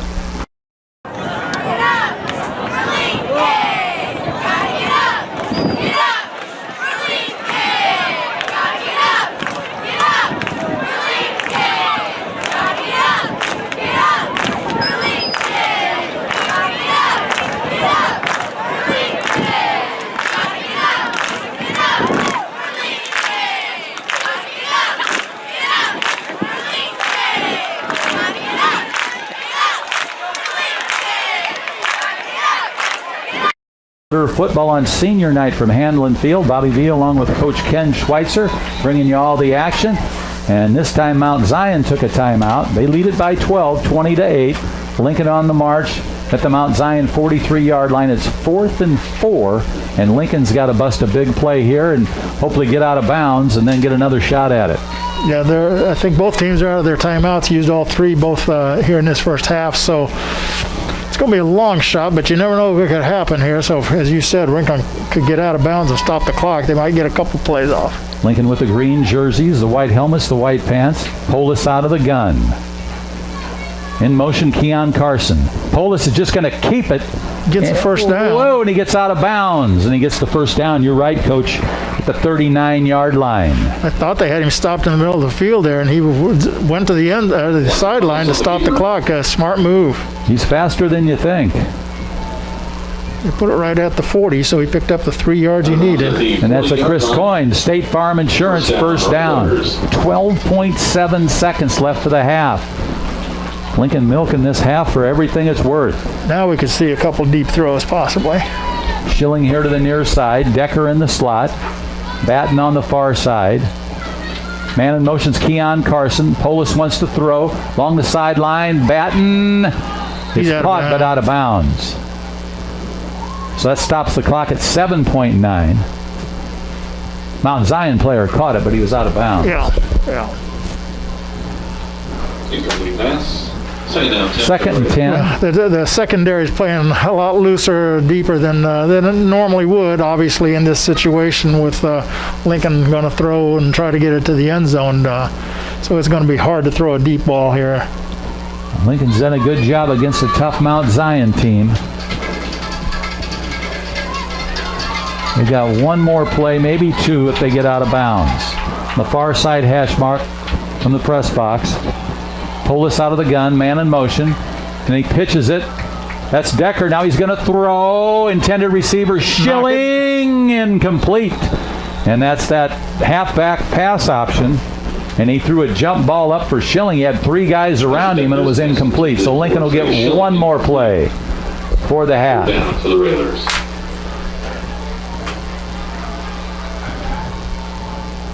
Well, they had double coverage on the one receiver down there, and the ball was a little wobbly, a little underthrown, and the defense just knocked it down and sets up a third down here, but with 1.4 seconds, it's I don't know if Lincoln, I'm sure they're going to try to throw it somewhere, make something out of this. Long ways to go at the 40. Keon Carson in motion, and a penalty on the play. Illegal procedure against the Rail Splitters, with 0.2 seconds on the clock.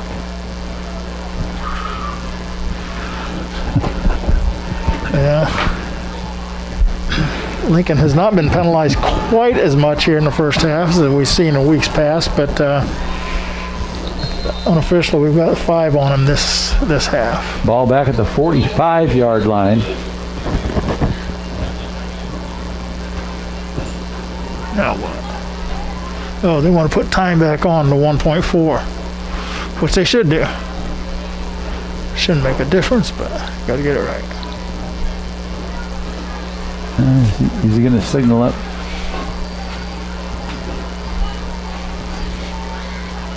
Let's see if he can get it on there. 1.4.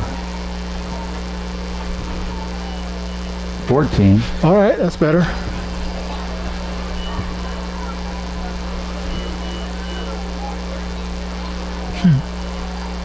Pressure on the clock operator. Good job.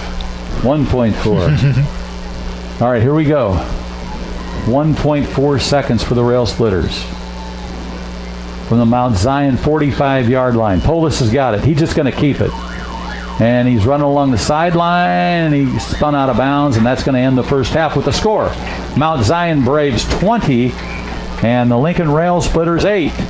And we're going to take a timeout, and then we'll be back with the halftime show. Keeper picked up 8 ran out of bounds, and that's the end of the first half.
Ladies and gentlemen, turn your attention to the 50-yard line as we introduce our LCHS senior cheerleaders and raylettes. Taking the field, our cheerleaders, Sophie Yazel, Chloe Vineyard, Brooklyn Summers, Olivia Morrow, and the raylettes, Emma Boyd, Julia Gazzardo, and Michaela Cooney. Good luck, ladies, not just tonight, but in all your future endeavors.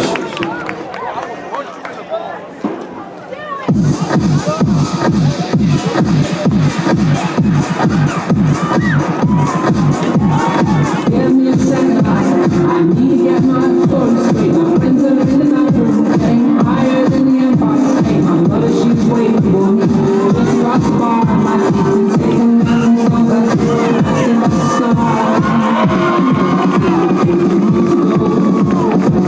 And though you try to get hold my teeth, so hold my apologies. I'm trying hard to take it back, so I'm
In the church for our senior cheerleaders and raylettes. Once a railer, always a railer.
under the direction of Mr. Nigel Range and led by drum major Maura Gowan. Last Saturday, the Marching Railers had an excellent performance in the Mason City Fall Festival Parade, and tomorrow the band will travel to Charleston, Illinois for their second field show competition.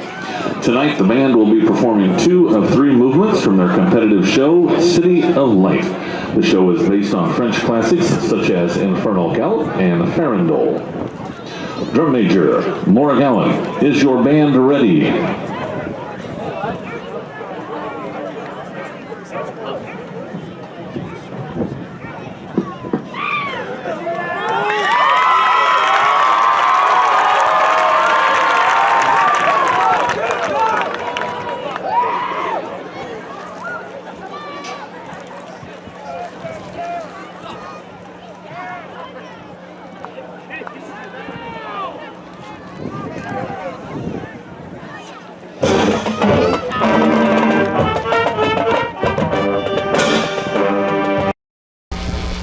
Lincoln Rail Splitter football from Hanlon Field, and tonight the Rail Splitters in a battle with the Mount Zion Braves. They trail it here at halftime, 20-8. Tonight's halftime show is sponsored by Grau Incorporated, serving Lincoln and Logan County since 1953.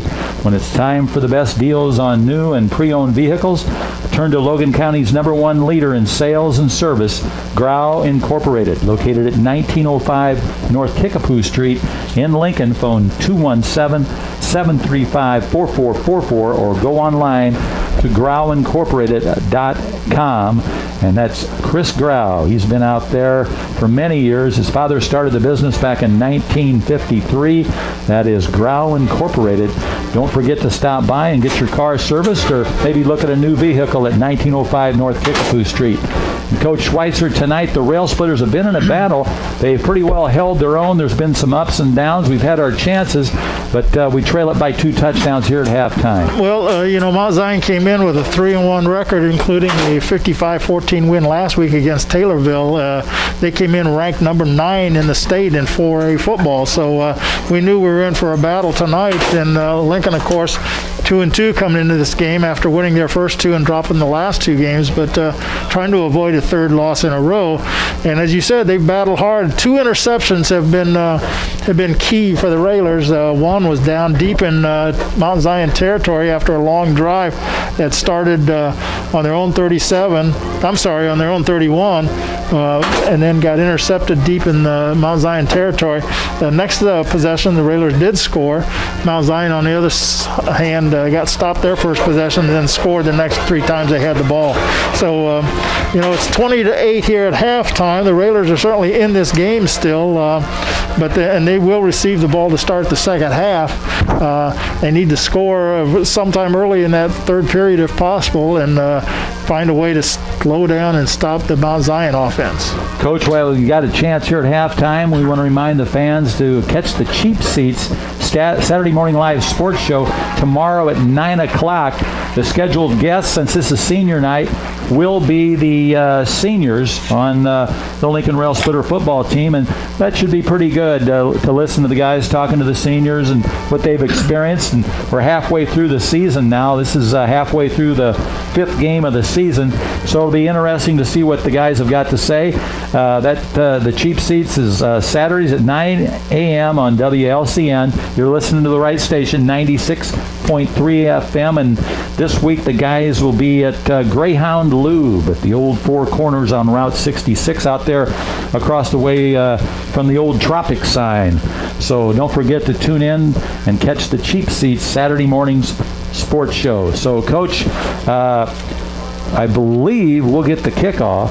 Yeah, we received this half to start, and that'll be good. We've had some good marches downfield. We've just got to get it in the end zone. Well, yeah, we've as we said, those 2 interceptions were the things that stopped some drives. Elijah Polis has led us with 10 carries and 58 yards. He's carried the ball more tonight than we've seen him carry it all year long, so he's done a nice job. Kean Carson's had 7 carries. He's only officially, we got him, or unofficially, for 5 yards, but he lost a bunch of yards on a fumble back there in the backfield. He had to recover that and did a nice job of being alert for that, but it cost him some yards on his stats.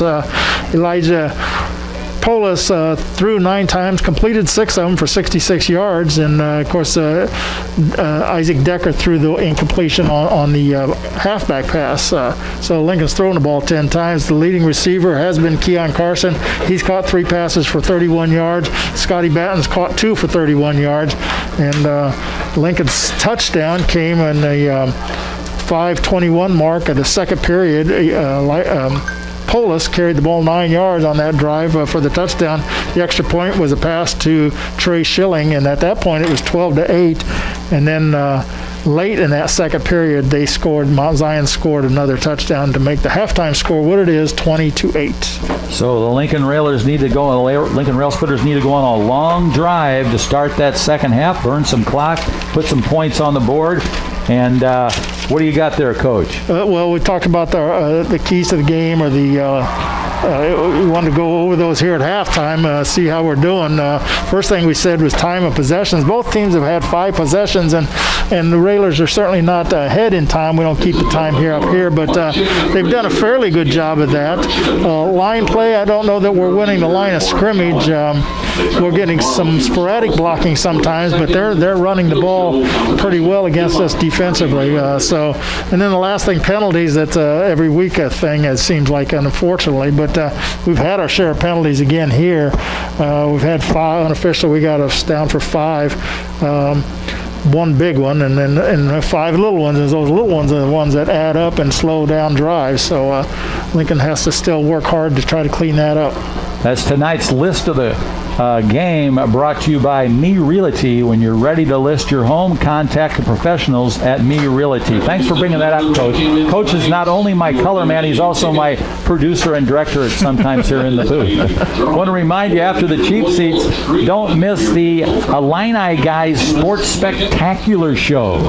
This week's guests include the radio... No, he's not there. That's an old advertisement. But anyway, don't miss the Illini Guys Sports Spectacular Show. Brian Barnhart might be on there. I don't know. That's the Illini Guys Sports Spectacular, Saturdays from 10 a.m. to noon on WLCN 96.3 FM, of course. And also, have you got the 411? Get the WLCN's free weekly newsletter with event listings and programming notes delivered to your inbox each week. Sign up at WLCNonline.com, and that's the free weekly newsletter. So next week, of course, tonight's senior night. Next week is homecoming, and that'll be against the Mattoon Green Wave. And the Green Wave, an old opponent from the Big 12. Yeah, they're 2-2 going into tonight's action. They're playing a non-conference game tonight against Collinsville. They've had 2 conference wins. They beat Taylorville and they beat Effingham, but lost to this Mount Zion team and then lost to Troy Triad at the beginning of the season. All right, there's the winning ticket. And just checking our tickets. I thought maybe we had that. But yeah. Since I didn't hear the number, I guess it couldn't have been us. It's not even the same color as our tickets. I think they give us fake tickets just to keep us happy. That's that Tom, I tell you. Okay, so the score here at halftime is the Mount Zion Braves 20 and the Lincoln Rail Splitters 8. We're going to take a timeout, and then we'll be back with more of the halftime show. Tonight's halftime, as always, is sponsored by Grau Incorporated, serving Lincoln and Logan County since 1953. When it's time for the best deals on new and pre-owned vehicles, turn to Logan County's #1 leader in sales and service, Grau Incorporated, located at 1905 North Kickapoo Street in Lincoln. Phone 217-735-4444 or go online to grauinc.com. So we'll be back after these messages from our friendly sponsors. And we have a winner already of the Jim Examus Royal Treatment. Dale Unruh of Peoria came to watch his granddaughter today. And he was the winner of the Royal Treatment from Jim Examus.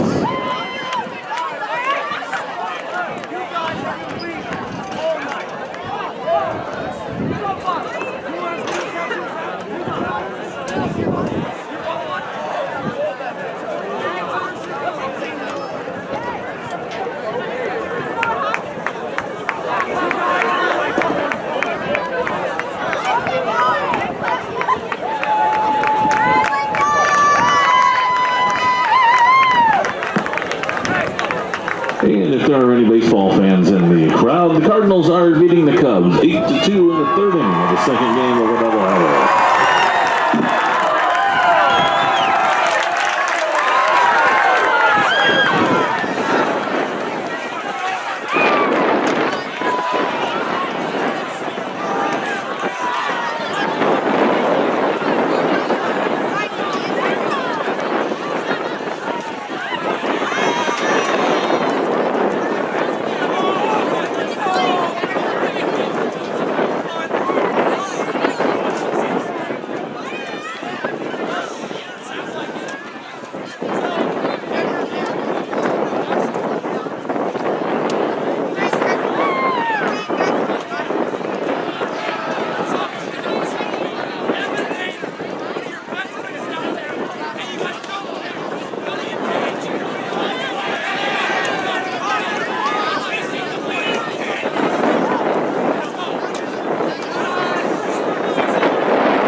All right, Lincoln Rail Splitter football. The Railers are out on the field warming up. Mount Zion's already gone through their warm-ups. They're over on the sidelines. They lead the Rail Splitters 20-8 here at halftime, and we're going to look around the league to see what's going on. Take it away, Coach. Okay, we don't have any halftime scores tonight to share, but Effingham is playing at Taylorville tonight. That's Taylorville's 2-2 going in. Effingham's only 1-3. Mahomet Seymour, who beat us last year, they're 4-0 in the conference right now, leading the way. They're at Charleston tonight. And as we said earlier, Collinsville's playing at Mattoon, non-conference game. We do have a score here. Effingham in the third quarter is leading Taylorville 20-0. So the two teams we still have down the road after next week, a homecoming game here against Mattoon, we go to those two schools. We go to Effingham and then we go to Taylorville. So interesting to see how that's going tonight and how that'll finish up. But those are games I think the Railers can compete in and hopefully maybe find some wins. With 2 wins, we need 3 more for sure to have a chance to get into the playoffs. And I'm not sure there's 3 out there or not. We hope so. All right, and I got an update on that from one of my former co-workers. Who keeps us in water. He says now it's 20-0 at the start of the fourth quarter. That'd be close to the same as the end of the third quarter. At the end of the third, yeah. But we'll take all the updates we can get. That's true. Yeah. We appreciate it very much. Yeah. Okay, Railers have gone through their warm-ups and they're winding down the last minute here, and Mount Zion's Braden Traxler will be getting ready to kick it away for the Mount Zion Braves to our Lincoln Rail Splitters. And we want to also make sure we mention that the kickoff is sponsored by Chicago Street Rentals, located at 1909 North Kickapoo Street in Lincoln. And we've also got a few more sponsors, if I've got time and I can find them here to mention. We've got our billboard sponsors, Mike Moskey. He's auction service, phone 217-519-3959. That's Mike Moskey. Go online to moskeyauction.com. We've got the State Bank of Lincoln, a division of Heartland Bank and Trust, member FDIC. That's the State Bank of Lincoln. Also, Headline Salon, where your hair makes the statement. Phone 217-651-8310. That's Headline Salon.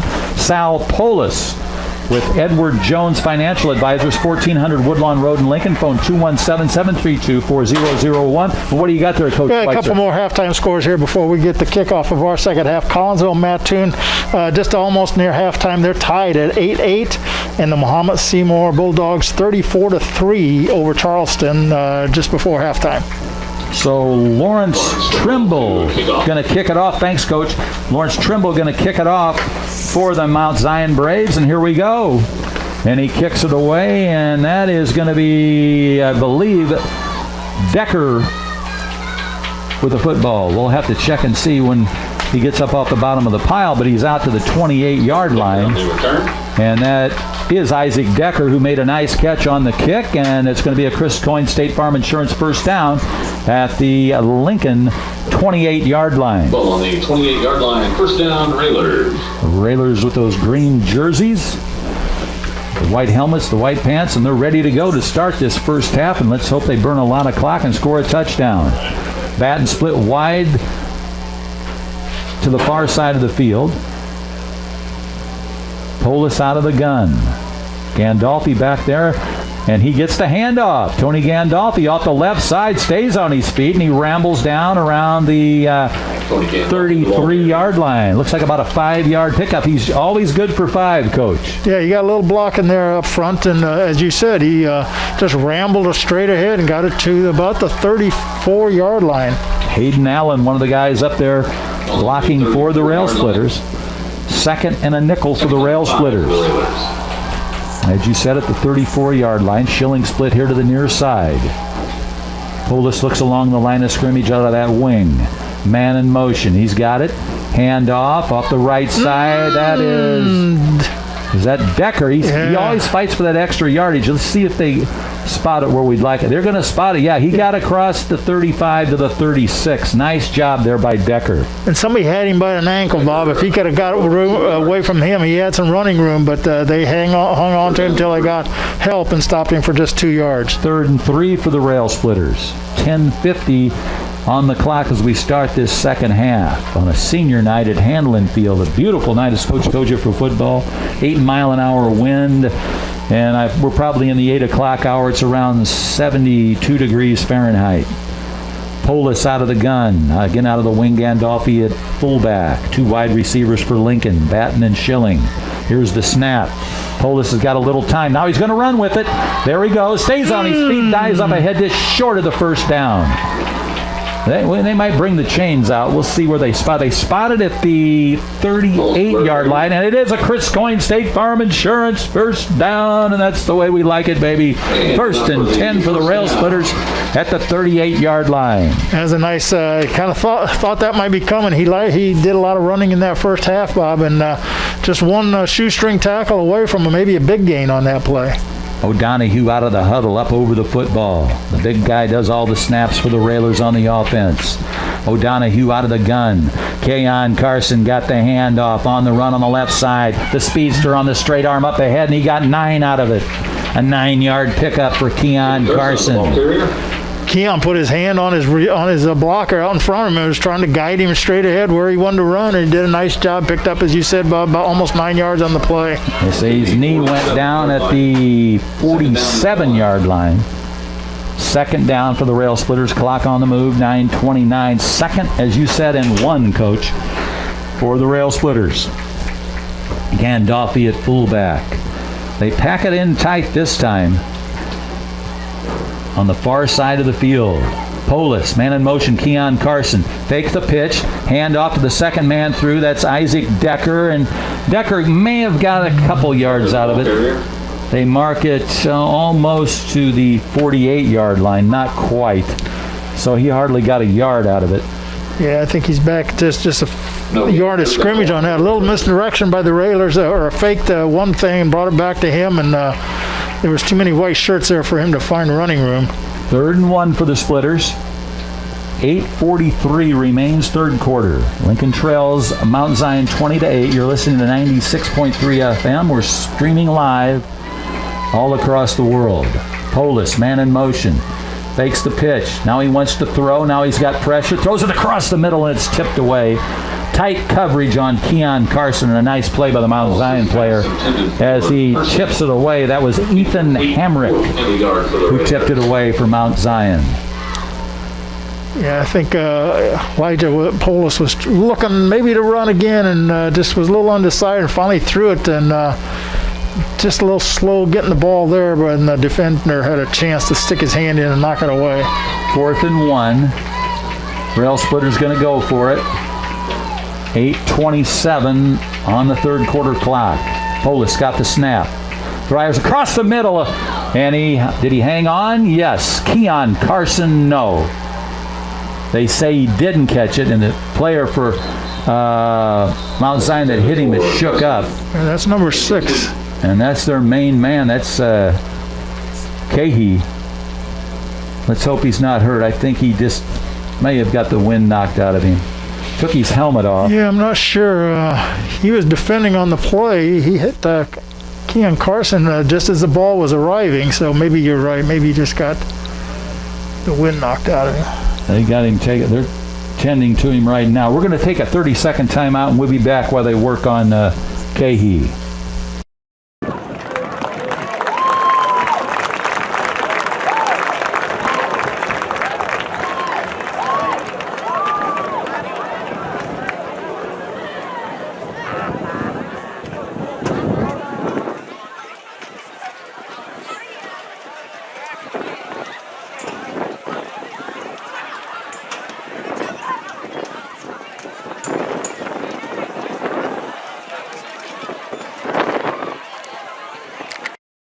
Lincoln Rail Splitter football. Winnie's running the dials for us back at the station, blasting us out of the airways of 96.3 FM. So it's going to be 1st and 10 Turnover on downs. for Mount Zion. They lead it 20-8. Cahey got up and walked off on his own power bob, so hopefully he'll be back in the game and not injured. So they got a new running back in there now, and Tyson Evans will run the quarterback position out of the shotgun. Here's the snap. Hands off. That's and a nice tackle. Hang on. And he got help. Good job. That Batten? I think it is. Scott Batten. Scott Batten on a nice job not letting him get away, and then some Railers came out and helped him. That was Matthias Adams on the run. Adams, another tough runner, 6'1", 195. Good defense by the Railers on that one, led by Scott Batten. 2nd and 8 for Mount Zion. A gain of 2 on that one. Compliments of the Scott Batten tackle. Evans looks along the sideline for more instructions from his coach. Now Matthias Adams switches to his right side in the backfield. Evans got the snap. Matthias Adams has got it, and he's wrapped up by Tony Gandolfi. And as you said, Coach, Gandolfi always does a good job of wrapping up the guys he tackles. Yeah, he did a nice read there. He was kind of reading that running back and looking for him, and we got somebody hobbling out there for Lincoln. It's number 10. That's Cade Noslin. He came senior. He came over to help out. Yeah, and he's limping a little bit. He's staying out there, I think. He's a tough customer. 5'8", 155-pounder, Cade Noslin. That was a 1-yard loss, so sets up a 3rd and 11, or 3rd and 9, I guess. Evans out of the gun.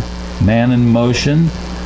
Back to pass, lobs it up ahead. Screen. Nice wrap. Hang on. No, he got away.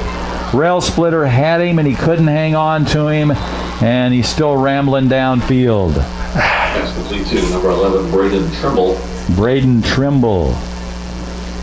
Could have stopped him there, but it wasn't meant to be. Yeah, Darren Stevens had him stopped, and he just couldn't hang on. He just shook himself free and then ran down the sideline to the 23-yard line. That's going to be a Mount Zion first down. Big play there. The 23, deep into Lincoln territory. Clock keeps moving at 6:33. Evans out of the gun. And he hands off, and that is Adams. And he's going to go all the way. No signal. Close to it is a touchdown. Matthias Adams got the handoff. Big, strong kid, 6'1", 195. Took it in from 23 yards out, and that'll make the score Mount Zion 26, Lincoln 8 with 6:21 on the 3rd quarter clock. Well, again, the defense of Lincoln had some chances there to stop him, and nobody would tackle him, and he just kept on running and bounced off a couple of defenders and went into the end zone. This is going to be Braden Traxler to attempt the point after touchdown. Braden Traxler on the long snap. That's McNeil on the long snap. There's the placement.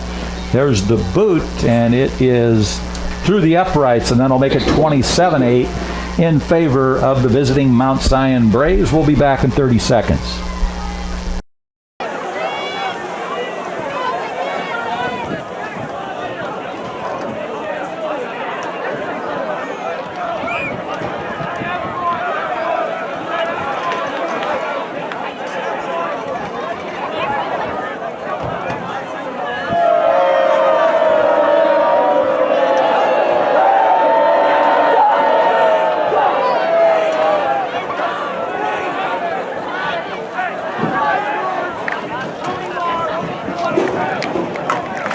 Listening to Lincoln Rail Splitter football on a senior night. Good turnout by the fans on both sides, Coach. Yeah, big crowd for Lincoln here, and Mount Zion brought a lot of people. They've didn't fill it totally, but their side of the bleachers are pretty full.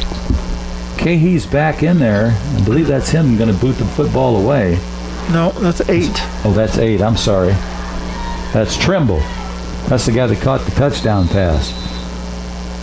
Lawrence Trimble.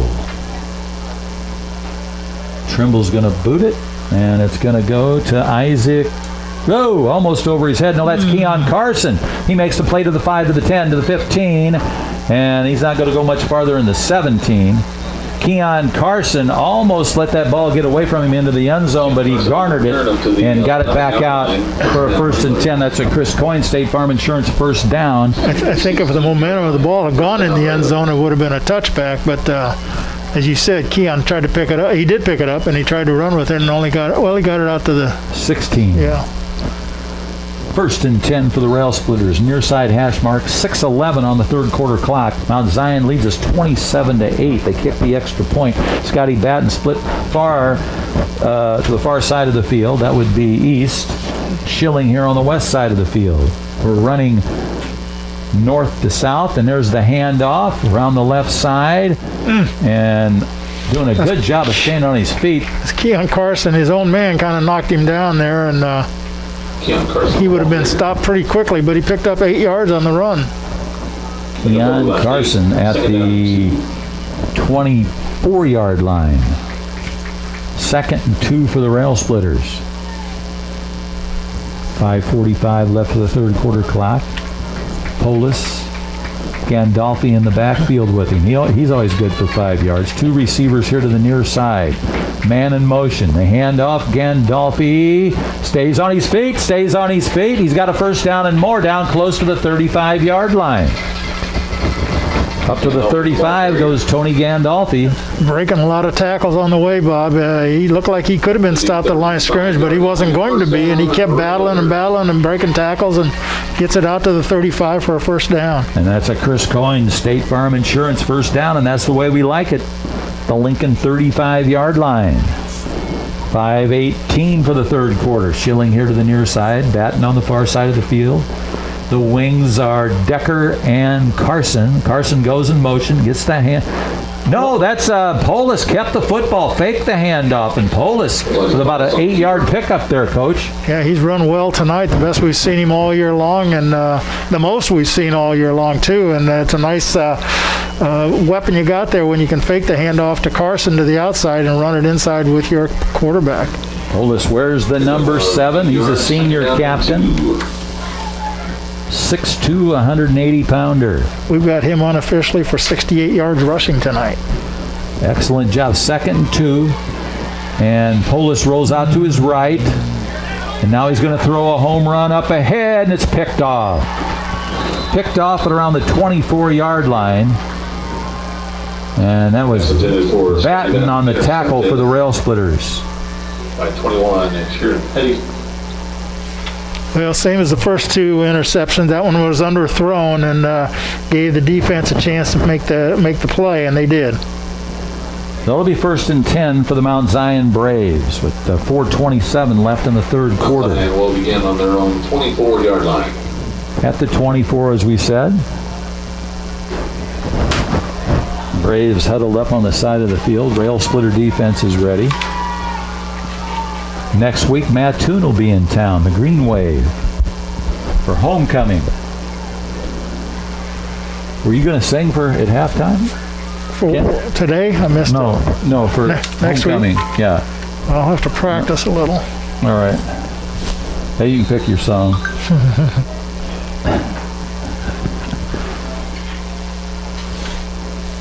Here we go. Evans out of the gun. No, that's a direct snap to Cahey. And you predicted that, Coach. You've seen it. Cahey's still on his feet, and he's down across the 46 before he's taken down. Direct snap to Cahey. That might have been the first time we've seen it tonight, unless we missed it in the first half. But, yeah, that's one of their weapons. And he's got good yardage, almost, to the 46 on that one. Powell was in on the tackle that time for Lincoln. Powell getting some playing time. Here's the snap and the handoff.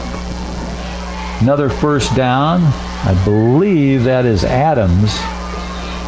He's just running over people, Bob. He won't go down. And big guy.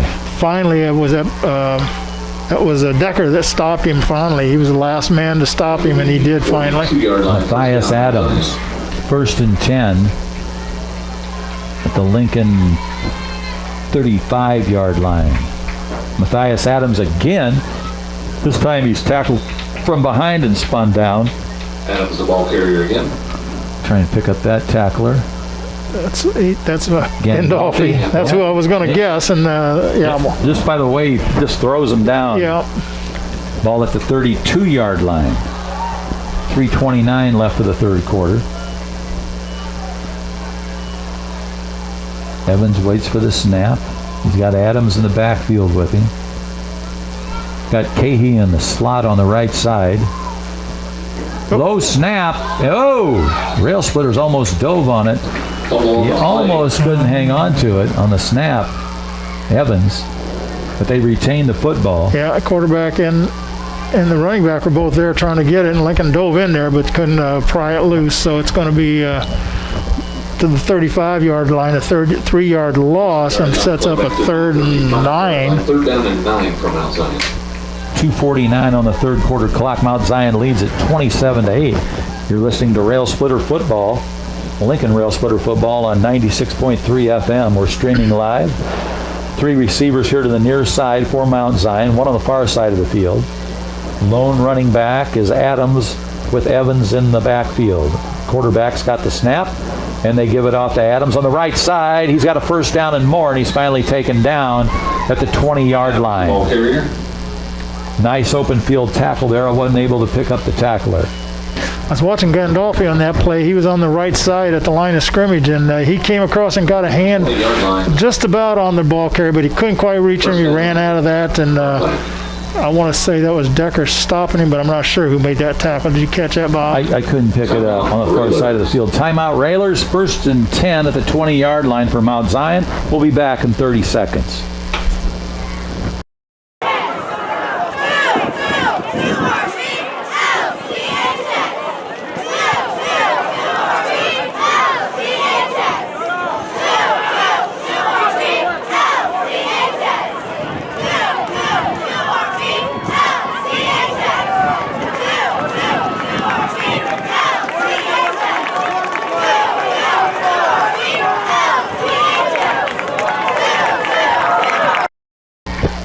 You're listening to Lincoln Rail Splitter Football on 96.3 FM. It's going to be 1st and 10 for the Mount Zion Braves at the Lincoln 20-yard line. Timeout on the field. 2 minutes and 13 seconds left of the third quarter. Mount Zion leads Lincoln 27-8. Lincoln back out on the field defensively, and the Mount Zion Braves now going to trot out there, and they've got the field and the 1st and 10 after that timeout. The quarterback is Tyson Evans. He's a sophomore. And the officials say it's time to go.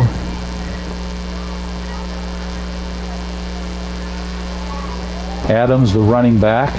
As Coach told you, a big, strong runner, hard to take down. Here's the snap. Adams going to get it. Looks left side. One of the Railers were able to grab him from behind. I think that might have been Darren Stevens, the first guy to get to him. Ball carrier. And then there was a host of other Railers there to take him down. Yeah, a lot of defenders there between the tackles, and he had no running room, and Lincoln stopped him he still picked up almost 4 yards. Just short of at the 16. 2nd and 6. Minute 46 for the third quarter. Quarterback Evans, he's 6'1", 190. He's still got Adams in the backfield with him.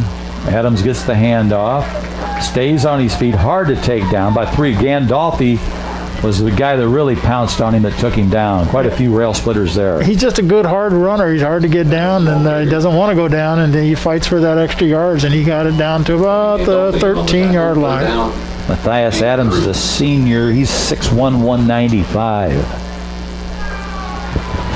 3rd and 3. Ball at the 13. Minute left for the third quarter.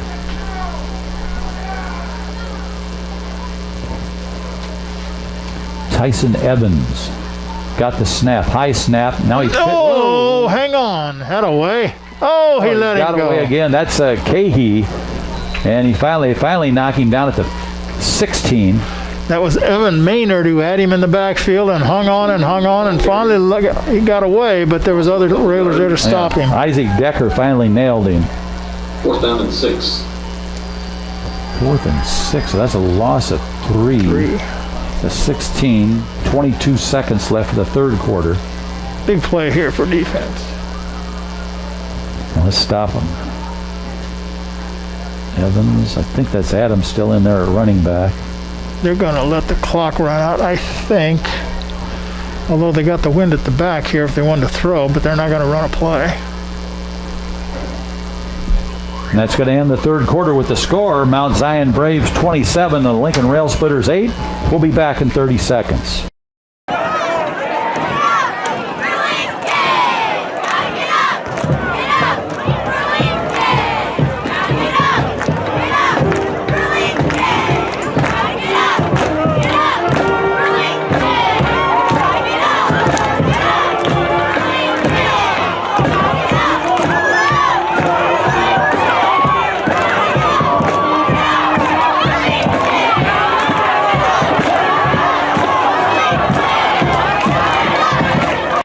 Of the Friday Night Lights here, we want to thank a couple of our video live streaming sponsors. Town and Country Bank is a proud sponsor of Lincoln Rail Athletics at Town and Country Bank.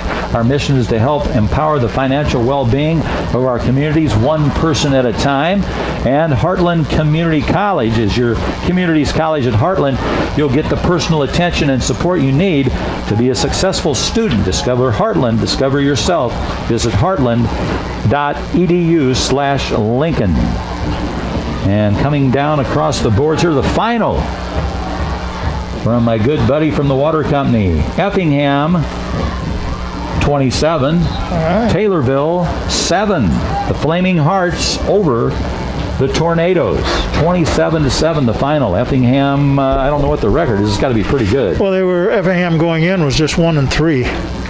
That makes them 2-3. Oh, really? So Taylorville hasn't had that good a season then. They're 2-2 going into this game, so they're 2-3 now. Both teams down a little bit from what you expect from them, but still they'll be good opponents for the Railers.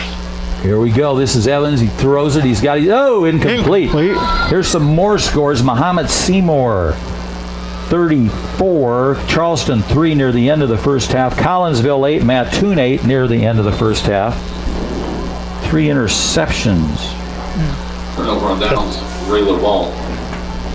Okay, so Lincoln has a Railer down. I can't see who that is on that play. That's not Gandolfi. That might be Gandolfi. So just start I think the it fourth is. quarter. Yeah, they tried to. They were running a screen pass on fourth That's down. Tony just coming off the. No, that's not Tony. And the ball was a little behind the receiver, and he was just bobbled it and went incomplete. And I didn't see the collision, so I'm not sure what happened out there. But got a coach and trainer out there checking him out. And he's starting to get up now. That's a good sign. He's going to go off under his own power. Tony Gandolfi played a tough. Now it looks like he took a kidney shot there. I'll tell you, when the season's over, watching his highlight film would be fun because he's got a lot of them this year. Yeah, going both ways, making big tackles, big runs. So that drive was stopped. Nice job there by the Railers to stop that drive, and they're going to take over here with a full quarter to go. It'd be nice to put some score on the board. They've been stopped by 3 interceptions tonight. They were all going the other direction into the wind, so maybe with the wind we'll be able to throw the ball a little deeper. And that was a Chris Coyne State Farm Insurance first down. A new fullback in there, and he hits the line of scrimmage hard. I have to check and see who that is. Getting up off the pavement. That's Ledley. No, it's not Ledley. That's Johnson, number 17 for the Rail Splitters. Pick up over yard, second down. Good job by Johnson there, wearing the number 17 tonight. Peyton Johnson, he's a junior, 5'8", 175. 2nd and 9 for the Rail Splitters. Pulled us out of the gun. Got a little time to pass this time. Rifles it out there, and it's caught by Keon Carson. He's spun down. Forward motion around the 19-yard line. 2-yard pickup for the Rail Splitters. There's someone down for Mount Zion now on the far side, number 7. Well, he probably hurt himself the way he buggy whipped Keon around. He probably hurt himself when he landed. 3rd down, 7. That's that's Matthias Adams. Yeah. He's shook up on the play.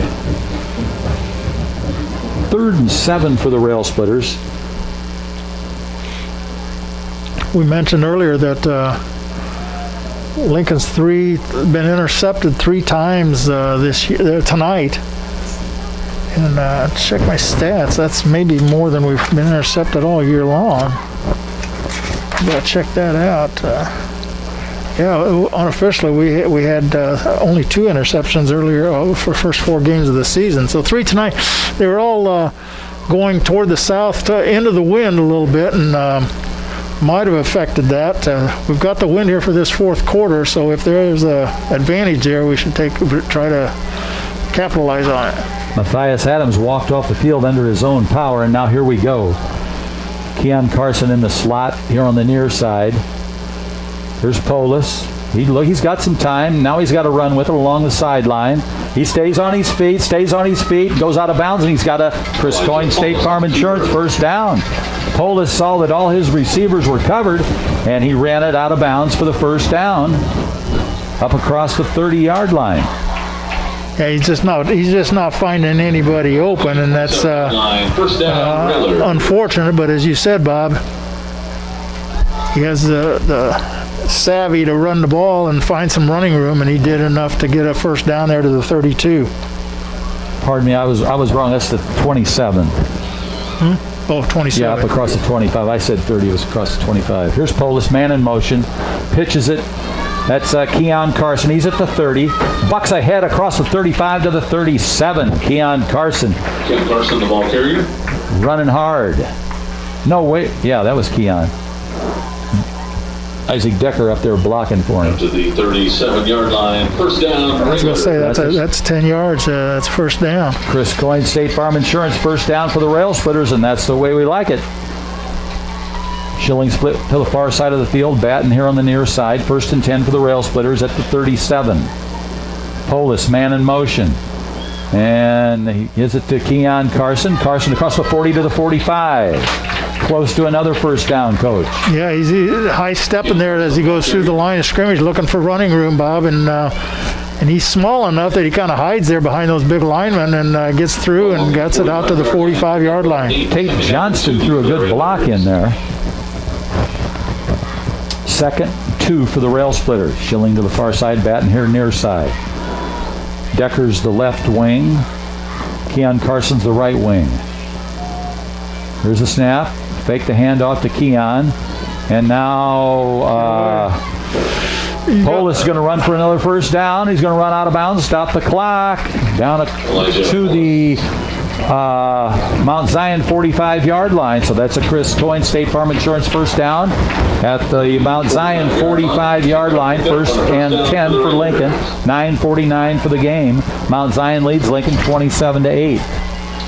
That was a nice decision. He went back and couldn't find anybody open, and he was able to outrun one lineman there to get to the outside and pick up the first down and run out of bounds. Here we go, out of the gun, the wing formation. Man in motion is Keon Carson. He's got the football, makes the turn. He's at the 40, looks for more at the 35, stays on his feet across the 30 to the 29-yard line. Goes Keon Carson. Once the speedster finds a little bit of room, he can pick up big yardage for you. He was getting some nice blocks out there by his wideouts too, Bob.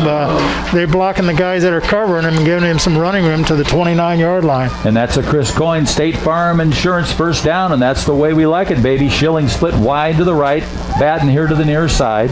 Decker the left wing. Keon Carson the right wing. No fullback this time. Keon Carson, same play. Tried to rip it out of his hands, and then he spun out of bounds at the 22-yard line. Did a good job. He was able to hang on to that ball. He was able to hang on with both hands as they tried to rip it out as he made the turn. Yeah, he's a tougher kid than you. I mean, for his size, he's pretty tough because he's taking a lot of hits out there and keeps on coming. He's down to the 22, so he picked up 7 on that. 2nd down for the Rail Splitters. Gandolfi back in there at fullback. He was shook up for a little bit. And now here we go. The reverse to Decker. Decker on his feet. He wants to go, and he fights his way down inside the 10 Or are they going to call it the 10? Just across the 10-yard line goes Isaac Decker. Isaac Decker, the ball. They got him down to the 9-yard line, a 13-yard pickup on the play on the reverse, and First and goal. seen that before earlier in the year, but nice. They handled the ball well in the backfield, and Decker found some running room and got the first down. And that's a Chris Coyne's first and goal for the Rail Splitters.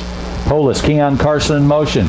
Polis keeps the football, faked the handoff, and he may have picked up 3 yards there. We'll see where they spot it. Yeah, there was one defender there, and he ran right into him, and he made the tackle, but not before he picked up about 4 yards down to the 5. Here he goes. He's got the play from the sideline. Second and goal from the 5 for the Rail Splitters. You can hear the band in the background. Polis hands off. Keon Carson makes the turn for the end zone, and he's in. Touchdown, Rail Splitters.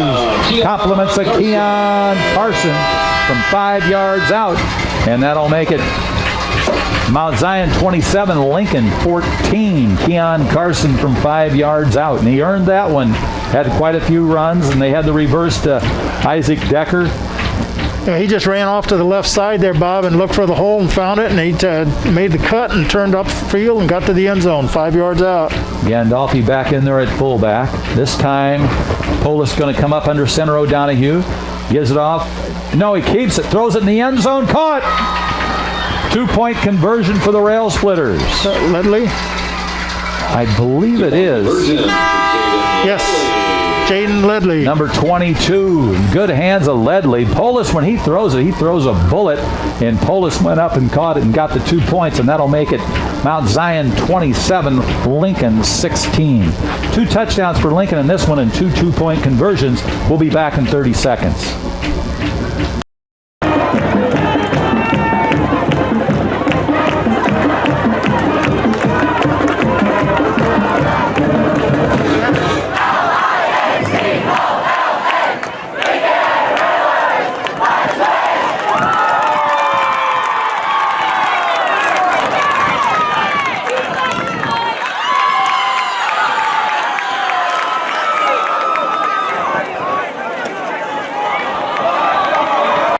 Kickoff sponsor for Lincoln Rail Splitter football is Chicago Street Rentals, located at 1909 North Kickapoo Street in Lincoln. Call 217-735-2422, and you can pick up a piece of construction equipment from Perry Weinbrenner. That drive, Bob, was started on Lincoln's 16-yard line, 11 plays, 5 first downs along the way. Onside kick, Keon Carson goes out of bounds, and that was an excellent drive, as you said, Coach, from the 16-yard line, ending with a touchdown by Keon Carson, a 2-point conversion to Jaden Ledley.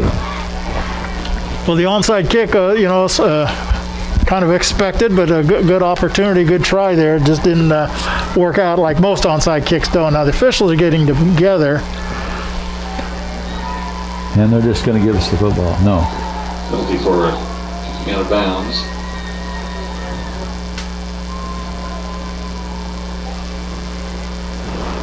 See what they. Where are they going to put it?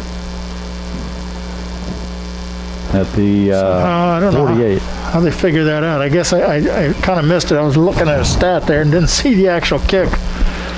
Mount Zion will begin on their own 48-yard line. First and 10 for Mount Zion. Evans brings them out. And now they've got running back. They've got Zach Gerard's back in there. They got 3 wide receivers stacked up here far right. Evans looks over to the right, and then he looks back to the bench. We only have one. You better we only hurry up. have one defender out here, That's so a let's flag. hope Should we have don't been a throw flag it. there again. That's Gerard. Back him up. I didn't think they got that play off in time. Well, that's interesting. They stacked 3 receivers way out wide right in front of Lincoln's bench. Lincoln has one defender out there against them, so not assuming that they're going to throw out here, but if we continue to cover them with one guy, they're probably going to throw it. In Lincoln territory at the 48-yard line, 2nd and 6. Ooh, offsides. Well, the one thing the Railers did on that long drive, touchdown drive, they had no penalties, which was a big help, and No, on defense, we jump too soon and give them 5 yards and close to a first down. Real close to a first down. That's like quarterback sneak first down territory. It's interesting, this formation that they're using. Yes. Well, now they still have 3 receivers. They're not stacked now. They're spread out, and Lincoln has 2 defenders out here now.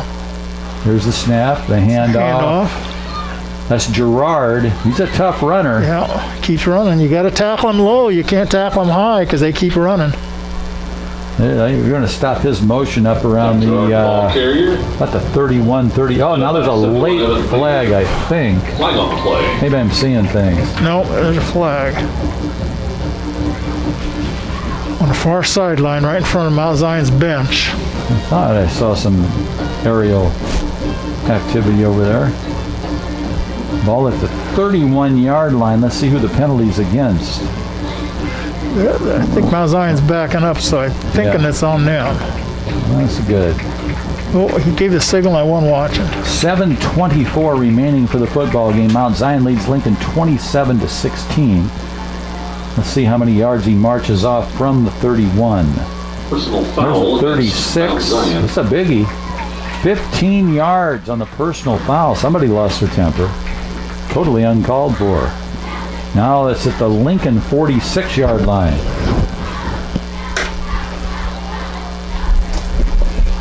Well, they got the first down on the play, and the penalty came after the play was dead. So they march off 15 yards and puts it back on the Lincoln, as you said, Bob, 46, but a first down. With 7:24 left of the game. Next week we'll be back here against the Mattoon Green Wave. I believe they're still in the Big 12 Conference. Who? Mattoon. I think they're in the Apollo with us. Oh, are they? Yeah. Okay. I knew that. What's wrong with me? Matthias Adams in the backfield with Evans. And there he goes off the left side. They got him that time. They wrapped him up that time, and he didn't have any running room. Powell in there on defense for the Rail Splitters as a corner. Second down. 2nd down and 7. 2nd and 7 at the 42-yard line. Well, Mount Zion's is no hurry. They've got the 27-16 lead, 11-point lead with just under 7 minutes here in the half in the game, and so they're going to take their time every offensive play. Matthias Adams back there with Tyson Evans, the quarterback. They take their time. Bobby B's thrown a flag on him a couple times for being too long. There, high snap. Now he keeps it. Oh, good pressure. He just popped that up in the air, that pass. That was Trimble on the reception. And that's going to be, no, that is Cahey, they say. And now it's going to be a first down. Yeah, he just kind of forced the defense there to come and try to play him, and then he popped the ball, as you said, Bob, just kind of like a toss over the top of him, and caught it on the sideline and got enough for the first down to the 36. Went out of bounds, stopped the clock at 6:30 for the ball game.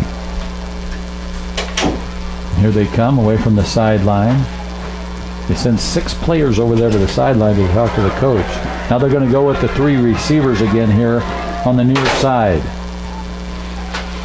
Tyson Evans, a sophomore. Whoa, almost flipped it over. No, that was a direct snap to Cahey.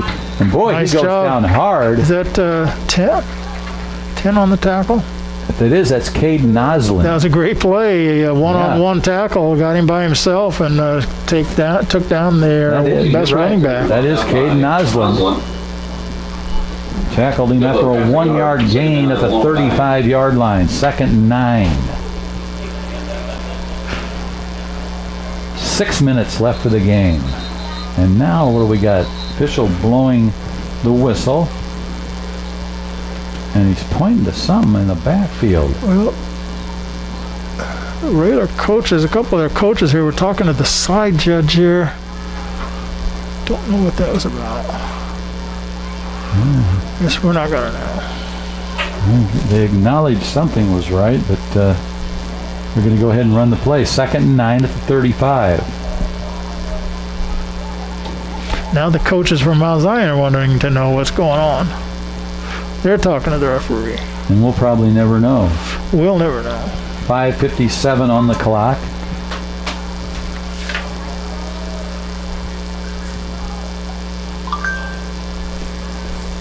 Oh, 40-second clock isn't working. Aha, it's off. There it is. Yeah, was it the first game of the year? It didn't work at all here, I don't think. I believe so. That could be the Russians. Here we go. Tyson Evans up. No, they blow it dead again.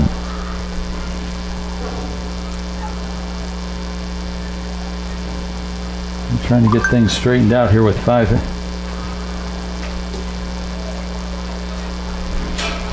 Oh, now it's back on. The clock's back on. Unbelievable. I'm not sure it's working, but it's on. Yep, it's running. All right, we got that straightened out. Evans out of the gun. 2nd and 9. Ball's at the 35. 5:43, they got the clock moving. 5:40 left for the game. Evans has got it. Gives off, I couldn't pick up who that was. Maybe Gerard, the ball carrier. Short of a first down. This drive started on the 48-yard line, Bob, after the onside kick attempt by the Railers, and they've run a lot of plays. They haven't covered a lot of ground, but they're eating up a lot of clock, and it's down to just over 5 minutes left in the game. Caden Osland and Scott Batten on that tackle. 3rd and 1. Tyson Evans has Gerard back there with him. We're under 5 minutes. Now Gerard switches sides of the quarterback. Man in motion. Gerard gets the football. He's got a hole down across the 20 and a first down for the Mount Zion Braves. Brought down by Scotty Batten. Dave Clem, one of the assistant coaches for the Mount Zion Braves. If you remember David Clem. Oh, yeah. Great wrestler, good football player. So I'd imagine they've got a pretty good wrestling program over there too. Well, no doubt, I'm sure. Ball at the 20. 1st and 10 for Mount Zion. 2 receivers on both sides of the field for Mount Zion. Well, they're running it. Oh, he moved. The big guy, 55, moved. So that's illegal procedure. With 4:20 left in the 4th period, you can just about bet that they're not going to pass the ball. Of course, as soon as you say that, they do, but I would be very surprised to see them pass it. They're just spreading it out to kind of spread the defense out a little bit and make some more running lanes for their running backs. Here they go again. 3 receivers here to the near side, 1 on the far side of the field. Clock stopped at 4:20.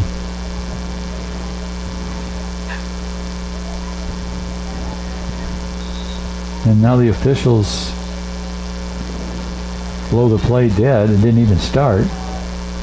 Well, the clock was down to about 12. Now they've restarted it, and they've reset the game clock. And the game clock's running now. Yeah, and so is the play clock. I think one of the players told him to turn it on.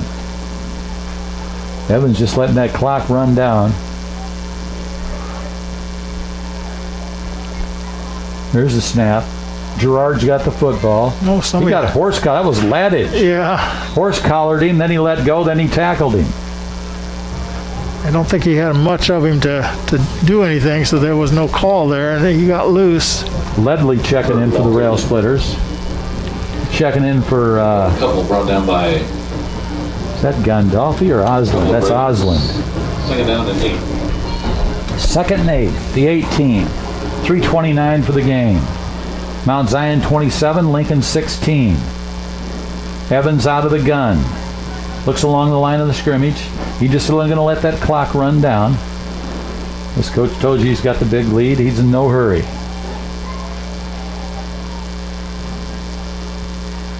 Evans got the snap. Gerard. Fumble! Fumblerski. And the Rail Splitters Got it. Railers got it. All right. By the Railers. Off the bottom of the pile, and got that's Scott Batten also in there to help out. I couldn't tell who picked it up, but they were all congratulating each other. That's Who is that? 17. That's Johnson, isn't it? Yeah, that's Johnson. Yeah. Johnson was in there. One of them knocked it Peyton loose. Johnson. Yeah, it's hard to see. I think they maybe mishandled it a little bit too, and Railers were right there to take advantage of it. And That's a Chris Coyne State Farm Insurance first down for the Rail Splitters. Polis out of the gun. Back to throw along the sideline. Intended receiver Scotty Batten, and it's too low to catch. So it'll be 2nd and 10. Complete. 2nd down, 10 for the Railers. Dangerous pass along that sideline. If they pick that off, they're gone. yeah, the Railers need to. They're not going to get it all at once here, but they need to. They got 3 minutes. Not sure that's enough time for 2 scores, but it'd be nice to see them drive down the field here and put some more points on the board. Batten in the near side. Keon Carson in the slot. Schilling on the far side. It's got time. Plenty of time. Whoa! Threw it behind Isaac Decker. He just couldn't get back behind it. He was open, but the pass was behind him, and he couldn't get back to it. Yeah, 3rd and 10 for the Railers. would have been a first down. They had first down yardage at it, but as you said, Bobby, he threw it behind him. 3rd and 10. 2:56 for the game. Need to bust a big one here. Schilling splits wide to the right. Decker's in the slot on the far side of the field. Batten here on the near side. Look for Polis to roll out and maybe even run with the ball. Oh, he got that. Want to sure he was ready for that. Whoa! He's loose. Get some blocking. There, he's got a. Whoa, boy. There's nowhere for him to go. There was 2 guys over there to cut him off, so he had to unload it. Yeah, So 4th down. Yeah, he. Pass incomplete again. I don't know if that was intentional or threw behind. He did. Yeah, he was on the run. Is it hard to pick up a receiver? And But you were right. That was a reflex check on the snap. He wasn't even expecting it, and he caught it on his hip. Ball at the 27. 4th and 10. Definitely a passing play here. Gandolfi at fullback.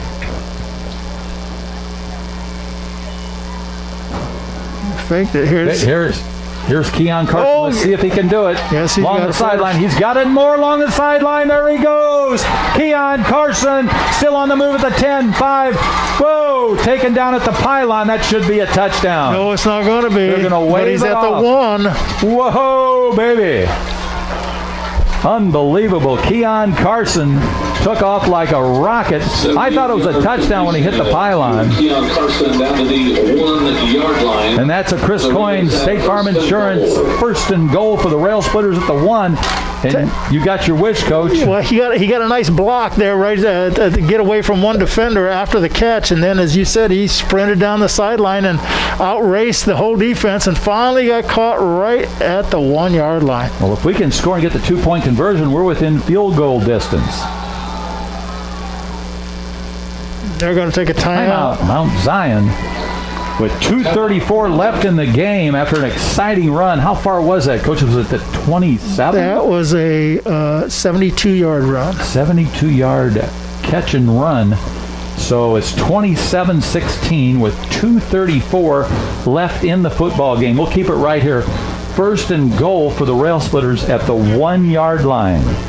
I thought if he got smashed into the pylon, it was a touchdown. Well, Maybe his knee was down. yeah, I couldn't tell where he stepped out exactly. We're a long way away from it here in midfield, and couldn't quite see it. And there was a couple of white guy shirts chasing him down there. Well, we'll wait and see now. Mount Zion takes a timeout with, I guess the key here for the Railers is to score fairly quickly. You don't want to take 3 or 4 downs to do it and eat up time. And they'd still give them a little time. As you say, they tried the onside kick last time. They'll do it again, I'm pretty sure. I think Lincoln has taken 1 timeout here in this half, so they've got 2 left. But you got to score first. You can't worry about that. Look at that. Is that a drone up there in the air? What's that? Balloon. Oh, it's a balloon. Yeah. Yeah. Jeez, I'm getting excited. Yeah. That's all right, Coach. Keep your blood pressure I down. saw that. Yeah. It's a green You balloon. look like a UFO. Yeah. All right, here's Polis out of the gun. Man in motion. Got the snap. Keon Carson. He's in. He's in. Yes, sir. Rail Splitter touchdown. 27-22. in favor of Mount Zion as the Rail Splitters go in from a yard out. Keon Carson, and the fans are fired up here in Lincoln. The Mount Zion fans all across the way are pretty stoic. 2:31 on the clock. We'll go for the 2-point conversion. We've been successful the last 2 times. Polis will go up under center. Johnson and Gandolfi in the backfield. He rolls out. Oh no! It was in his hands and he couldn't hang on. But that's okay. It's only a 5-point difference. 27-22. We don't kick too many field goals. We just got to get the onside kick, and then we're in business. Yeah, that'd be great.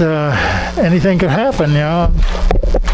Tell you, Keon Carson is electric out there on the field, Bob, when he gets in the open, and we've seen it many times this year, and we just saw it again. He got the nice pass and went down the sideline. A lot of fun to watch when you see somebody born at that speed. Who's in there for Lincoln there? I was trying to check to see who that was. Oh, that's that's Nicholas Sundin. Big number 55. 2:31 on the clock. Batten's out there. Decker for the Rail Splitters. I think Powell's out there. Darren Stevens. Caden Osland. They got one too many players out there. 1, 2, 3, 4, 5, 6. 33 for the Rail Splitters. That's Owen Grant. He's a sophomore, 6', 160. Well, the onside kick's something they've worked on many times in preseason and during the season here in practice. So they've got some kind of a play ready for this kind of a situation, and only down 5 with 2.5 minutes left, Bob. Possession here is critical. And the onside kick sponsored by Chicago Street Rentals.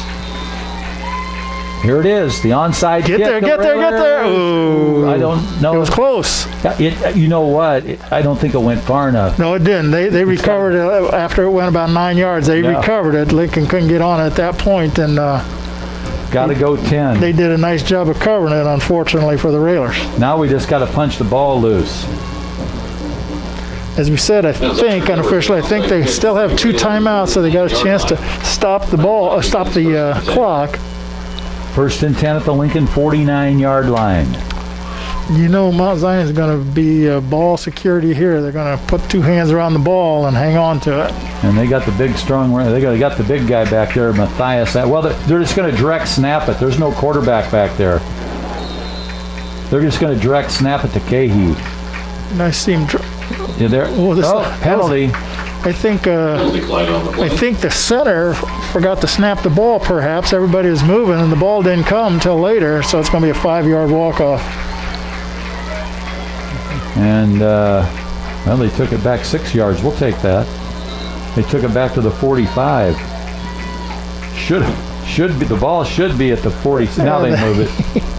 Somebody's got to. I shouldn't have said anything. They heard you and moved it. I think they Thanks did. Thanks a lot, Bob. My vocal cords carry all the way out there through the glass. Cost us a yard. So that's 1st and 15, the 46 of Mount Zion. 3:31 on the clock. Is that right? I thought it was 2-something. I'm really losing it. Yeah, I think that's wrong. That can't be right. I thought there was 2-something on the clock. Yeah, because we scored with 2:31. 2:31 on the clock.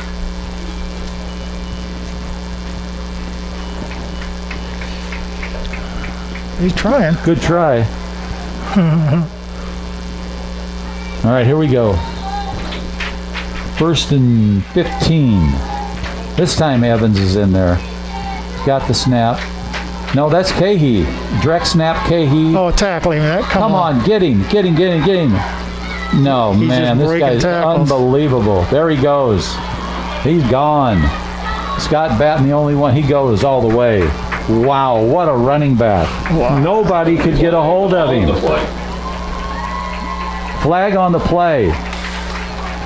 Holding Mount Zion. They'll take it back.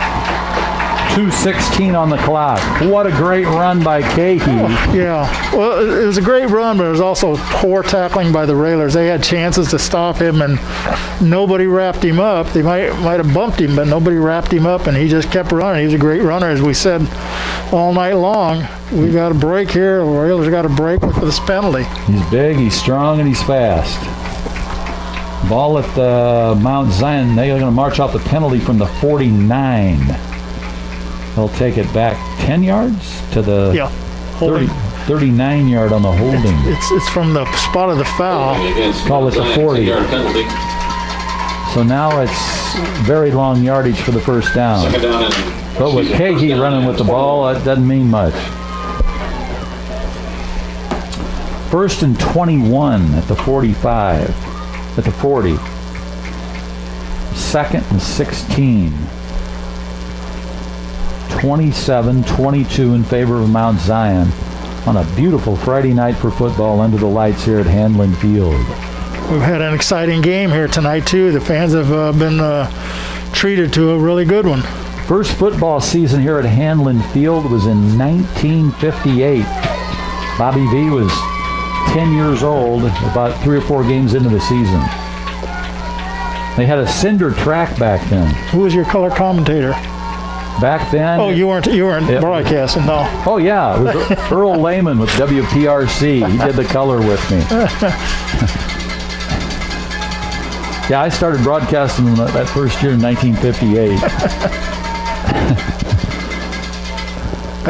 I didn't see the signal. If they must have taken, I don't know if they took another time out there or not. The old football field used to be on 17th Street, which is now Woodlawn Road.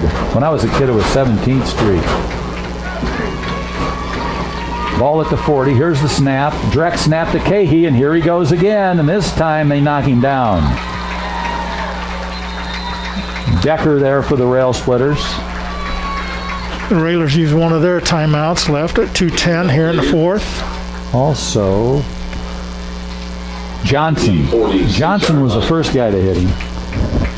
And then Decker. 2:10 on the clock. Timeout on the field. Ball at the 46-yard line. 2nd and 15 for the Mount Zion Braves. They lead it 27-22.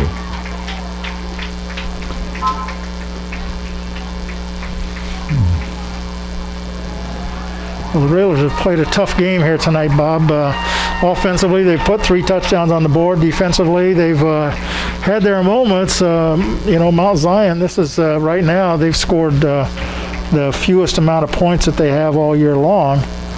This Lincoln team, it's a mixture of veterans and young talent coming up. They're an exciting team. They just haven't put it all together, but they play a good brand of football. Yeah, they've got some kids that can make big plays. Some big play kids out there playing, and that's always exciting. And that you have that potential out there, and you see it occasionally. And the Apollo Conference is a tough conference to play in for the Railers. Good leadership on the field by Elijah Polis. Here they come, that big front line of Mount Zion. Again, Lincoln only uses one man to cover the receivers, and I'm almost not sure why they even do that, because they're going to run the ball. Direct snap to Cahey. Quite a few Rail Splitters there. Mammon, Johnson were there. Batten, a lot of Rail Splitters there. Now a flag. I think that's going to be on them. Because Batten was talking to the official. He was trying to explain something to the official, and luckily the official listened to him. I think that's going to be a personal foul against the Braves. I'm not positive, but another timeout on the field. 2:05 left for the game. But Scott Batten was talking to the official. He knew something was wrong, and they finally threw the flag. The officials have to talk it over here before they make a signal. 2:05 left for the game. Gandolfi comes into the lineup now to play defense. Is that offsetting? No, it's on them. On them, okay. And now they'll march it off from unsportsmanlike conduct. the Lincoln That's all- 47-yard line. That's all you get out of that. Like conduct on Mount Zion. That's going to go back into the 30s for the 39. Ball back to the 39-yard line. See, that was after the play, so there's no repeated down, so it's third down now. Third and long. 3rd and 22 for Mount Zion. 27-22 the score, and we're still hanging in here. I think Lincoln's out of timeouts. I'm not 100% sure of that. I think they're out of timeouts, so this third down is going to be a run, and they're going to try to kill the clock. Lincoln hopefully will get a ball with at least a minute left and a possibility. Ledley checks in on defense for Lincoln. He's out there firing his teammates up. Let's go, he says. Big play here. Can't give up big yardage. 5 Railers up on the front line there. Here's the snap, direct to Cahey. They wrap him up. Yeah. He's down. Couple of rail splitters there. Darren Stevens and number, is that 4? It's Laddage. Laddage and Stevens were there to wrap him up. Laddage was the first one there, got him low, and then Stevens hit him high. It stopped him for no gain, so it's fourth down. The clock's running. Fourth down here. Well, you know if you run that direct snap, you know what's coming. Oh, sure. It's punting situation here. They're going to kill some clock. Then they'll take a timeout. And they'll punt it to Keon Carson when they get around to it. I don't think so. Oh, that's true. You don't want to punt it to him. He's the only one back, and Your punter is Aiden Page. I think we saw he's a pretty good punter.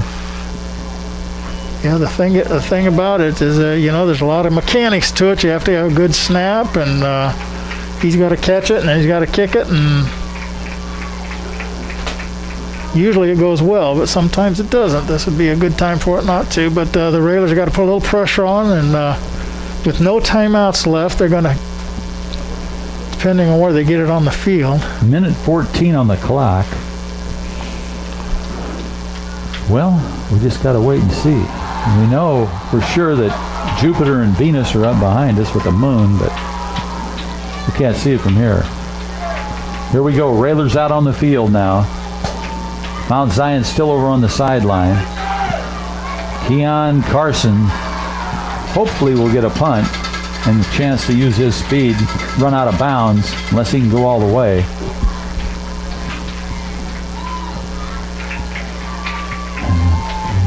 On the long snap, it'll be McNeil, and he's going to snap it to Aiden Page. Let's hope he snaps it over his head.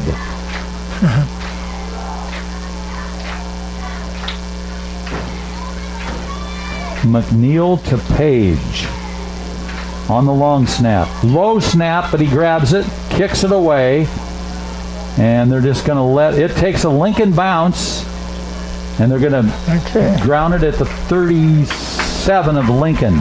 2 games ago, Lincoln did block a punt, Bob, at Jersey against Jersey in Jerseyville, and but not tonight. But they've got a minute and 6. 37-yard line.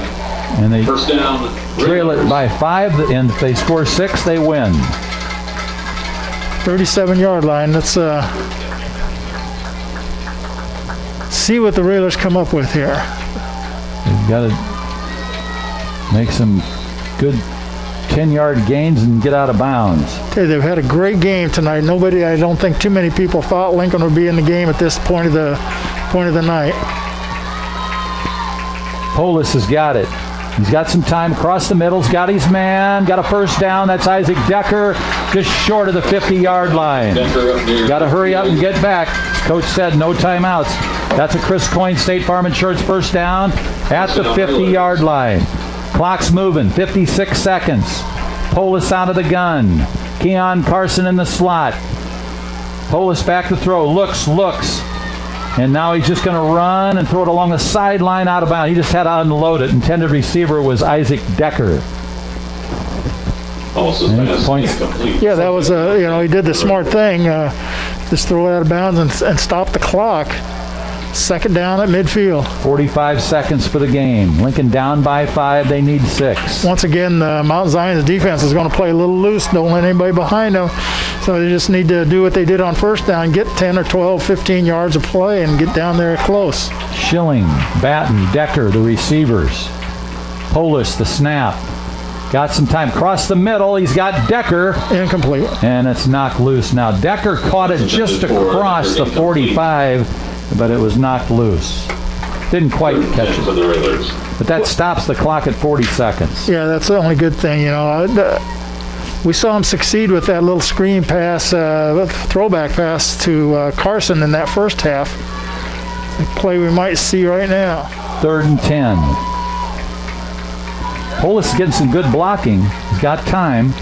Nope. No, now here they come. Throws it up. Screen to Gandolfi. Get the Gandolfi's first. got a first down and more. Stays on his feet across the 35, the 34-yard line. We got to hurry up and huddle up. 33 seconds left.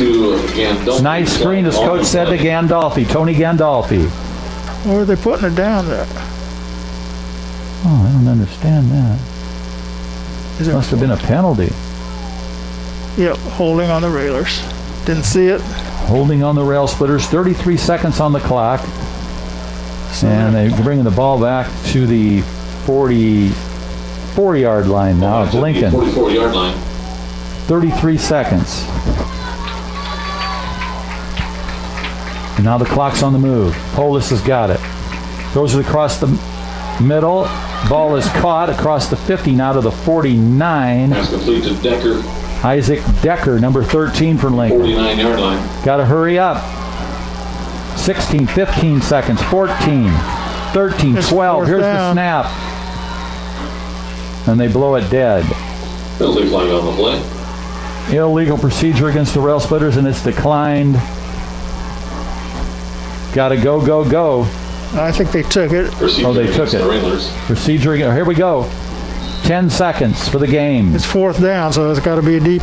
Get it down there. Polis looks. Got time. Going to throw deep. In traffic. Tipped away. 1.5 seconds. And that's going to be it on downs. It'll just be a victory kneel for Mount Zion. And both teams coming out. They just going to shake hands now or what? They'll have to.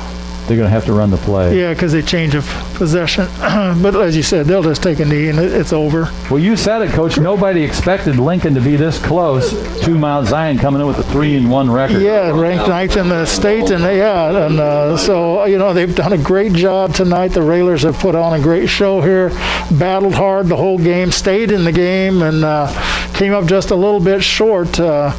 But you got to tip your hats to the effort that they've put out there on the field tonight, coaches and players alike. Great job. A lot of hard work to get to this point against a team, as you said, Coach, that's ranked. They're going to snap it to Tyson Evans in the victory formation. He takes the knee, and that's the ball game. Final score, Mount Zion Braves 27, Lincoln Rail Splitters 22. Good sportsmanship as they'll line up and shake hands at the end of this game. We'll take a 30-second timeout, and we'll be back to wrap it up. Final score. 27, Lincoln 22.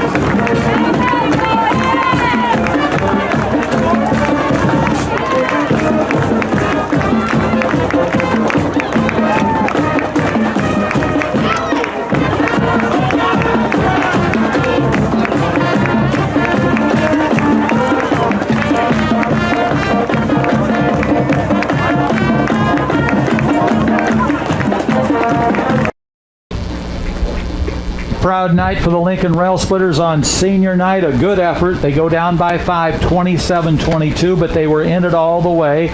There were plays that could have made a difference in the game, but that's the way it is. And you got to play it down to the last down, and Mount Zion had the most points at the end, 27-22. 22. Lincoln had 3 touchdowns in the game, Coach. And let's take a look at those, please. Well, in the second period, at 5:21, Elijah Polis on a 9-yard run for the touchdown.